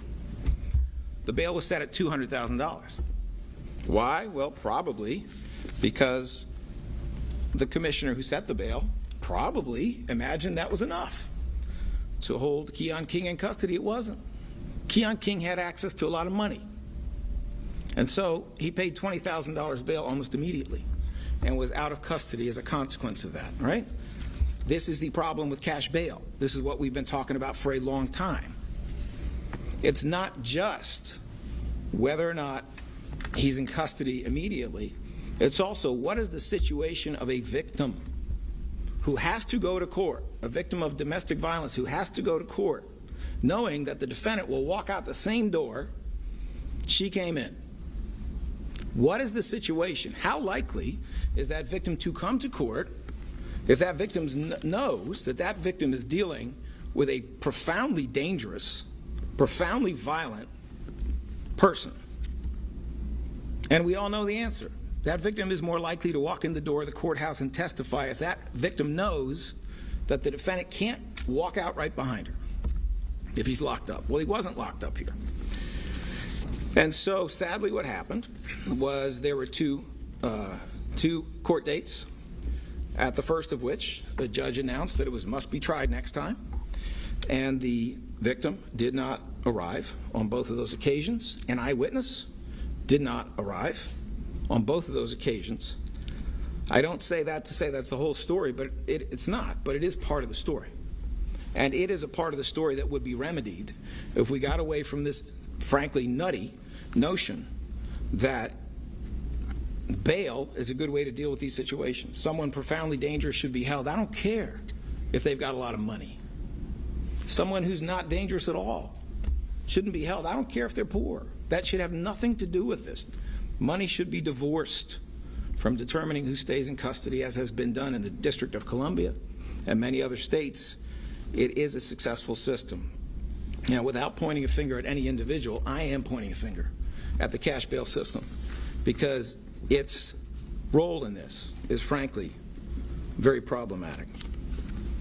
I also want you to know that there has been, and there continues to be, extensive victim support and outreach to the victim in the first case. That's just a fact. And we will continue to do that. Some of it I cannot even speak about because it would be inappropriate for me to talk about some of the measures that this office has engaged in for her protection. And not yesterday, a long time ago, okay? I don't want anyone to believe or to think that our victim services people and others who do specialized work in that field don't care, because they care deeply. They've done a lot. They've done things that, just like the investigation, it would be improper for me to talk about. But perhaps we can talk about it when this case is concluded or at a later time. We can't necessarily do that. Finally, I just want to say this before we hear from Representative Carroll and then move to Q&A. We are encouraging, we are asking other victims of this defendant, Keon King, the gentleman to your left, my right. We are encouraging you to come forward. We have information to indicate that there may have been other victims. We are asking you to come forward, contact our office, contact the Philadelphia Police Department. Some portion of this has already happened after the last press conference. We are asking you to protect others by coming forward, and we are telling you that all the resources of this city will be at your disposal to make sure that you are safe in this situation. Keon King is in jail now. He's in jail on, what is it, $2.5 million bail? All right, you've been listening into the Philadelphia District Attorney giving updates on the case of a missing woman and a suspect update. We're going to take a quick break and then we'll come back closer here to Charlotte. We'll be back in 2 minutes.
All right, we've got some fun going back here at Live Impact News, top of 3:30. I'm Julie Kay. Want to get to some exciting stuff happening here in our local area. I'm here with a live guest, actually, Peter Skilton. Now, Peter, you are the ShotLink Mobile Spotters Committee Chair. Yep, so tell that's people right. why they should volunteer for, I know this is your thing.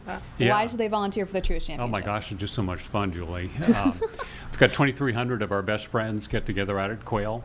New friends who are going to join us this year who we haven't met yet, and returning volunteers from previous years. And the three things I love is seeing my old friends and making new ones. Like I just said, getting to spend a week at Quail Hollow. It's just beautiful. And in early May out there, I can't think of a better place to be.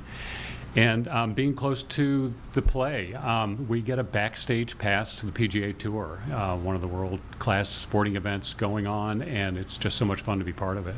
How long have you been doing this? 21 years. And what brings you back every year? I know you said the people and getting the backstage pass to all this, but what is the thing that like really brings you back for that many years? Yeah, it's we have new stories every year out there. One year it was Tiger in 2007. A couple years it was Max Homa just having his first victory. So that the golf brings us back every year.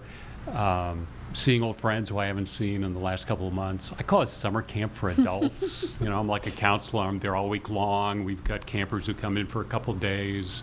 We wear uniforms. We get great food. Probably the food's better than most summer camps. But we just have so much fun out there. Yeah. Now tell me about your committee. I'm not going to try and say it again because it was a long Spotters one. for short. Okay, that's much better, much more Right. manageable. You're the chair of that committee, but there's multiples. Tell me about that and the volunteer program as a whole. Yeah, Spotters is one of several Inside the Ropes committees. We help the players find their ball. If the ball lands in short grass, it's going to be picked up by a camera by ShotLink, the PGA Tour's digital arm. Anything that's in long grass or a bunker, a place you can't find it with a camera, we go and get on it, plant a little flag by it. We also operate the flag at the tee box and indicate which way the ball is going to begin with. That's just one of the Inside the Rope committees, along with walking scorers, gallery management, which is involved with crowd control. But there's so much more outside the ropes that goes on, whether you're involved in caddy services, helping the caddies get set for the week, or player services, likewise with players, transportation. As soon as you get off the shuttle bus and go to the tournament, you meet folks who are in ticketing, information services to help you figure out where to go and where to have fun at Quail. All day long, you're going to be running into volunteers. So the volunteers are either helping the players, or they're helping the patrons, or they're helping other volunteers, kind of the three broad categories. Now, I have to be honest, if you haven't picked up on it yet, I don't know much about golf, Peter. Okay, right. What do people need in terms of skills, background, anything that they need to know before, if they wanted to apply to be a volunteer? Oh, gosh, the only skill is to sign up and have fun. There you And go. really, we've got folks who have never swung a golf club who are on my spotters committee, and they end up on the tee box directing the flag as to where Rory McIlroy's hitting his drive. Usually for Rory, it's pretty easy. It's down the middle. But no previous experience is required, just a smile and an attitude to want to get involved and have fun. I know that just being there and of course with the people, but seeing all that firsthand and being involved in it must be so cool. Any other benefits people should know about in terms of volunteering? Yeah, sure. You get if you put in 3 shifts on most committees, you have a pass for yourself. Your credential gets you in for the rest of the week for the practice sessions, the pro-am, and the tournament days. You get some passes to bring a friend on Wednesday, I think 2 on Wednesday and 1 the rest of the week. So you can do a mixture of enjoying the golf tournament firsthand and being behind the scenes to pitch in and get it done. 21 years. Anything in particular you're looking forward to for 2026 Truist Championship? 2026. Well, Truist Purple looks good on everybody, so that's a good enhancement for the wardrobe. Johnny Harris said at our kickoff meeting a few weeks ago that we're going to take a good event and make it great. And I've heard Johnny say that before. We're always looking to elevate the experience, not only for volunteers, but especially for players and patrons. So there'll be something different this year that we haven't seen before. It's always worth getting back out to Quail Hollow to see what's going on. I'm sure being that involved in it, you've seen some cool things. Any particular memories that come to mind when you think of favorite moments over the past few years? 100. I was there in 2007 with my son volunteering when Tiger won. We got up close and personal with Tiger on a few shots. My daughter and I have an annual tradition of having our photo taken together out there, so that's always fun. I've seen golfers pull young kids under the ropes on the practice day and hand their golf club to them and have them hit a shot. That's always fun. That's so sweet. Yeah, it's a good time out there. So yeah, a lot of great player interaction and a lot of, I'll see a lot of friends out there who I haven't seen during the year, but I'll run into them out at Quail. Well, it sounds like it's a very family-oriented event too, like you just mentioned, It is, memories with your kids. So Great that's really time. sweet. Anything else people need to know that I haven't talked about yet? Yeah, sure. Go to truistchampionship.com. Look for the volunteer tab. You'll see full committee descriptions there, all the details you need. But I would say hurry. I mean, spots are limited, and it's filled up on a first-come, first-served basis. So head to the website, sign up soon, and we'll hope to see you out at Quail Hollow. Is there a deadline or just hoping to sign up as fast as possible? I don't think the deadline's going to be relevant because we're almost full already. So, All right. so go and go quick. All right, so hurry up. You heard it here first. You don't need any experience. You just have to have a smile and Have fun and come. want to get included. All right, Peter, thank you so much for doing this. Thanks, Julie. All right, we're going to have all that info on our website as well. We're going to take a quick break. We'll be back in 2 minutes.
Welcome back to Live Impact News. Just 20 minutes till our newscast, so we've got some more stuff to get to before then.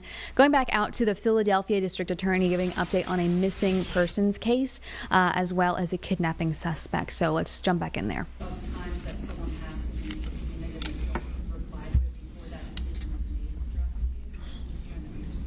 So what actually happened in this case, and I appreciate you trying to understand, so if I can be of help, that's what I want to do. What actually happened is a judge of the municipal court at the first listing marked it must be tried, okay? That is an order, and it's an order that applies to the next judge that says you must try this case on this date. If you're not ready, if you don't put it up, it gets thrown out. That's what that order means. Under Pennsylvania law, if a judge at the same level, and it was a municipal court judge at the first listing, it was a municipal court judge at the second listing, if a judge at the same level makes that decision, under the law, it's not even supposed to be up to the second judge, unless there's some big change of situation.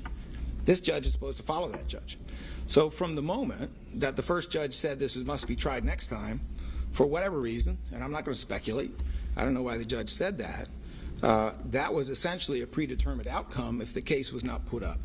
The process of dismissal, withdrawal, whatever, is effectively the same thing.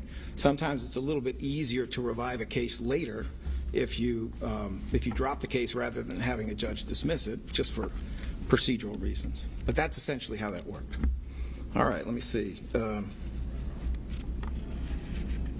Is it Shaira Arias? Shaira, my apologies. Thank you for having me, Professor. 2 questions. And this is related to Candace Spott's investigation. And this is because a lot of people have been asking. The charges have been filed for kidnapping. What new details can you give us about what exactly happened on October 4th, besides the fact that they were possibly last seen together, that folks could maybe get a hint, an idea of what exactly happened on October 4th, that you would be able to move forward with those charges of kidnapping? What happened that evening? All right, if you'll just allow me 1 second to speak with Ashley.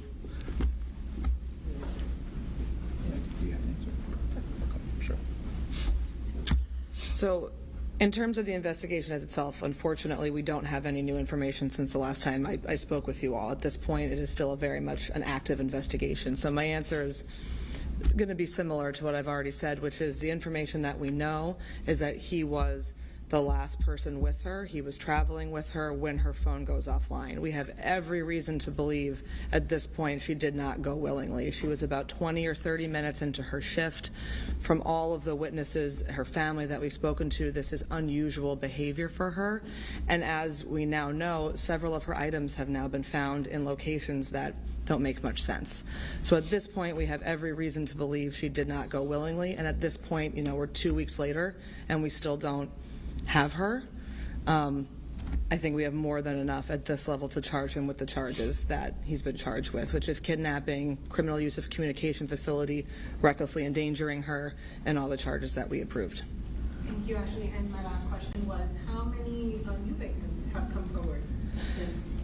So at this point, that's still very much in flux. I know the police department, I know our victim witness team are all fielding those calls, and so I'm sure at some point we'll have more information on that, but at this point, I wouldn't want to speculate in terms of how many there are, but there are people coming forward. Thank you. Thank you. Let me also just supplement that without getting more detailed than I should. Supplement that by saying sometimes when we get information or the police get information, it's coming about, let's just say, a car. Right? Information about a car. Well, the significance of that information may be a lot more than what even the person providing it believes. If you get information about a car, if that takes you to a car, if that allows you to do DNA on that car, if that allows you to do geolocation on a navigation system in that car, if that allows you to look for other things, that may branch off in multiple directions and provide layers and layers and layers of important information. And as you all know, we are, and by we, I mean the Philadelphia Police Department, the FBI, other law enforcement partners are actively searching for her now. Okay? So any tip, any information that's coming in, even if it's about a prior incident in which Keon King was involved, even If it's just about how he always does the same stuff, that may fill a gap in this investigation that's absolutely crucial to every effort to bring her home safely and to get the family justice. Is he cooperating at all with? I cannot comment on that at this time. Jennifer Lee, Channel 29 Fox. Thank you so much for taking questions. I'm wondering, the prior kidnapping case, the victim, is she now working in your office? Has she come forward since this recent arrest? What I can tell you is that there has been significant contact with her, including meeting in person with members of the DA's office, significant contact with her family. I'm sure you can understand there are reasons why it would be inappropriate for me to say exactly where or exactly when. But yes, there has been significant contact with her. There have been discussions with her and her family. We have worked in the past and even now to make sure that she is in the safest position possible, that her needs are met in terms of what it means to bring a case like the one that she brought. And did she tell you the reason why she didn't show up in the prior court dates? Similar to the reason why a lot of these TV cases don't move forward in court like you're suggesting? I'm not going to comment on that at this time. First of all, because I don't want to speak for her. I don't think that's fair to her. But also because I'm giving you the best information that I have. I certainly can't speak for the mental state of another person, and we are also making every effort to check our facts and make sure that our facts are strictly correct. So I'm going to respectfully decline to speak for her on that point. The social media video that has been widely shared now, is that from that prior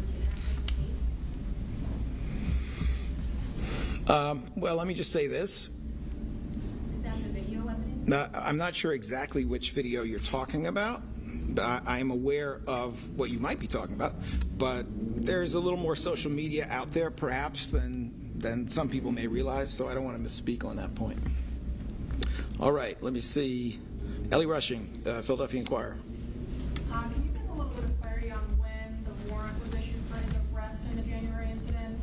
Because, so if the first case was dismissed in February, then she would have just been kidnapped and reported that a month earlier, right? Why not the ADA go to the judge and say, we just had another incident, this is evolving and we're still trying to get in touch. All right, first of all, I just want to make sure I understand the question, if you'll just allow me a moment. Okay, do you understand the question? So if I'm understanding your question correctly, it's that these kind of two cases were intertwined with each other, yes? And they were happening very close. They were happening simultaneously. I mean, I think the answers we gave are kind of the answers that we're going to continue to give, which is, just because one case happens doesn't change kind of, again, I don't want to speak for her mental state, but this is a situation where he was on bail for everything. And obviously, I think that kind of answers a question in and of itself, which is he had an active case going on with her when the second case happened. I think that kind of answers it in and of itself, which is that he was out on bail on that first case and still committed this next one. I think that kind of answers it, right, in terms of what perhaps her mental state could be, or perhaps what anyone's mental state could be, where he has an open case and that's not even stopping him. And the allegations in that second case and in the first involve threats to her life. It's not just strangulation, it's not just kidnapping, it is legitimate threats to her life. And if he's doing this while on bail for one case, what is he going to do when he's on bail for a second? I think what I was trying to distinguish is he's not arrested for the kidnapping case until April, I think. Right.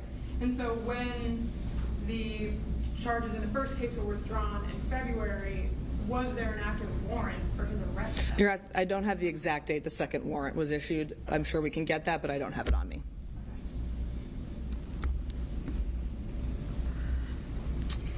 All right, Sherry Stone, Philadelphia Tribune. Hi, I'm sorry. I'm wondering if the gold car that was found belonged to Keon King, and if you're allowed to give any details, like what happened as a result of the search, did you find anything that could be shared?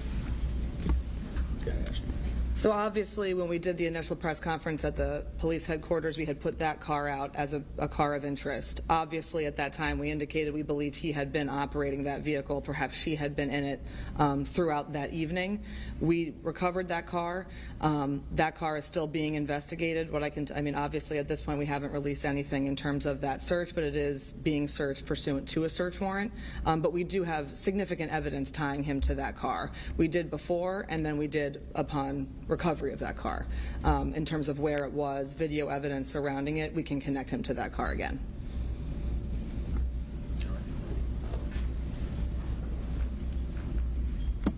Dan Horan, Philly FPV. Thank you. Just want to ask you about your victim services unit. It seems like there's a lot of incidents where you spoke on people are afraid to show up to court. Is there any part of your team that meets with these victims or speaks to them before the court case to meet them at the court and to move with them through the process and then out afterwards to make sure they get through their car and it goes smooth?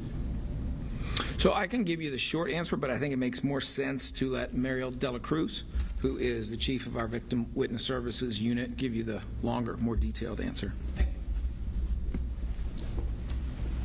Good afternoon, everyone. So there are several things that happen when it comes to getting victims and survivors to court safely. So in some instances, we do have assigned detectives who are working in our office. So DAD, so detectives that are belonging to the district attorney's office, do a transport to and from court.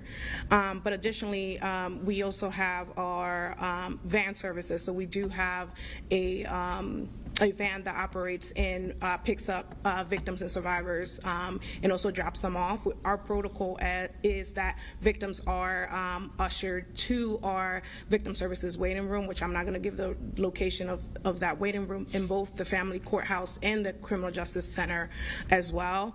So we do have protocols in place to make sure that victims are, one, safe in the courthouse and also safe traveling to and from the courthouse from their homes. Do you know if this was an option given to her and if she didn't take it, when and why? This is usually a protocol option for all of our victims and witnesses that are assigned to our unit. So after a case is assigned, depending on the unit that's assigned to, our victim witness coordinators go through that protocol with every single victim and every single survivor. And this is an option that is presented to them during our call, but also during our correspondence letters and things that we send to our survivors and victims as well. Thank you. Mm-hmm. Philadelphia neighborhoods. That would be Lauren Morris, Colt Gunn, and Kevin Gruen, who I am passing. Okay, very good. Now I know that some of you came with questions on other matters. I don't want to interfere with this press conference by inviting those questions now, but what we'll do is shut it down here, and for those of you who have individual questions about other cases or other issues, please approach us. We'll remain here, and we will speak to you individually about that. Can you take one more just on this? One more on this? Yes. If Mr. King has very sensitive information about the whereabouts of Ms. Scott, I know he has rights, but is your office leveraging anything to try to get that information from him? What I can tell you is that every single effort that can be made to help Kata and her family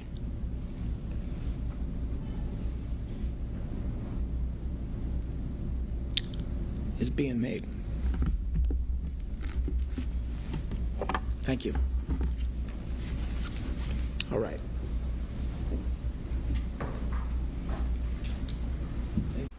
All right, you've been listening in to the Philadelphia District Attorney giving an update on Kata Scott, who was last seen on October 4th heading to work, giving updates on the suspect that you can see there, what we know so far, and the latest in that case. I'm going to come back a little bit closer to home as the DA continues to answer some questions individually from reporters. Get another check of your forecast with Majestic Storm. It's a good weekend ahead, especially if you're heading to the mountains. Well, good Friday afternoon to you. I'm WCNC meteorologist Majestic Storm. We have been so spoiled today. It's been a gorgeous morning, a really nice afternoon with a whole lot of sunshine. And did you notice that it was just really cool out there this morning as you were perhaps heading off to work or getting those kids to school? We did have the coolest day of the season so far, the coolest morning of the season so far. Temperatures slipped down into the upper 40s in Charlotte, 48 degrees. 45 in Hickory. Look at the mountains though, 33 degrees, near freezing this morning. It was definitely crisp out there, but the trade-off is it was absolutely gorgeous, and now we're heading into our Friday afternoon and evening. Let's keep that sunshine coming, and really those temperatures are rebounding very nicely. Plan for mid-70s for your Friday high. Now as we're heading into Saturday, do you have any plans? Hopefully those plans will take you outside. It's going to be even warmer. All of a sudden those low 80-degree temperatures are heading back our direction. On Sunday, a cold front's going to pull through. It's going to increase our cloud coverage. It's going to also bring the opportunity for scattered rain showers as well, and then temperatures will drop back down into the 70s. For today, though, it's your Friday. Whether you're heading out to the golf course or maybe you're grabbing lunch or dinner out on the patio today, it's going to be very comfortable for most of us. We'll see a few more clouds overnight tonight, but those clouds, they'll kind of act like a blanket early tomorrow morning, so it won't be nearly as cool as what we saw early this morning. Highs in Concord about 75 degrees, 68 in Boone, 75 in Gastonia, much of the same out towards Lancaster and Rock Hill, 73 this afternoon in Chester. Again, overnight, we will not be waking up to 30s and 40s like we did today. However, you can expect low 50s right around Charlotte, and then instead of 30s in the mountains, tomorrow morning we'll be waking up to right around those mid 40s there in Boone. Tomorrow, sunny skies, warm temperatures, 80-degree temperatures. Might even be a pool day if you still got your pool going. Sunday and Monday, slightly cooler, but our average high this time of the year, it's actually 73 degrees. So today and tomorrow will be well above it, and then we'll be right around those seasonal temperatures as we're wrapping up our weekend and heading into early next week. Let's walk you through the futurecast though, because for us it's going to be quiet over the next 2 days. However, watch a strong cold front. It's going to bring some severe weather throughout the Mid-South. Those storms could even produce strong tornadoes, strong damaging winds, even large hail. Once that same cold front reaches the Carolinas, it loses its energy. It's really going to just break apart. I think we will still get some rain showers from it, but we won't get the severe weather like many states across the country are forecasted to get, especially on Saturday from Arkansas, Oklahoma, Missouri, even into Louisiana and Mississippi. We're looking at that possible threat of seeing some severe weather. For us, we could use a little bit more rain from it, but we do have the chance of seeing some rain as we're heading into our Sunday. So again, if you have plans,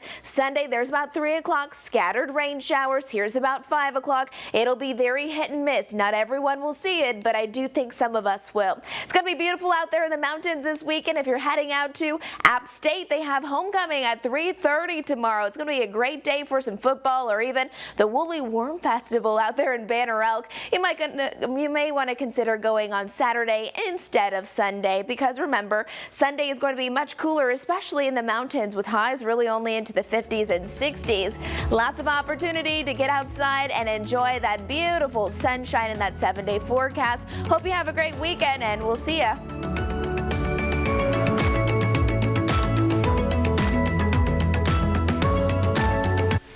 That was Majestic Storm with your forecast for this weekend. Lots of good news. I know we need a little bit of rain, but mostly good things coming for people all over the viewing area. Now, we do want to mention, of course, that the No Kings rally is scheduled for tomorrow. We're seeing reports all over of the country of historic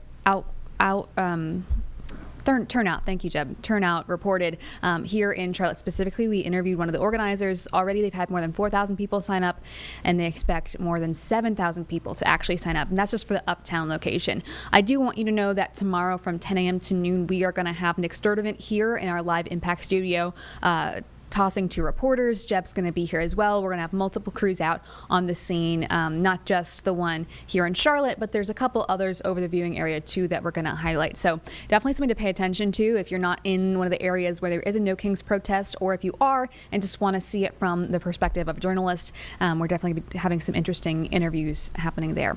We're going to go ahead and toss to our 4 p.m. newscast. More on that there. And we'll see you back here on our Live Impact studio at 6:30 for our weather show. Thanks for joining us.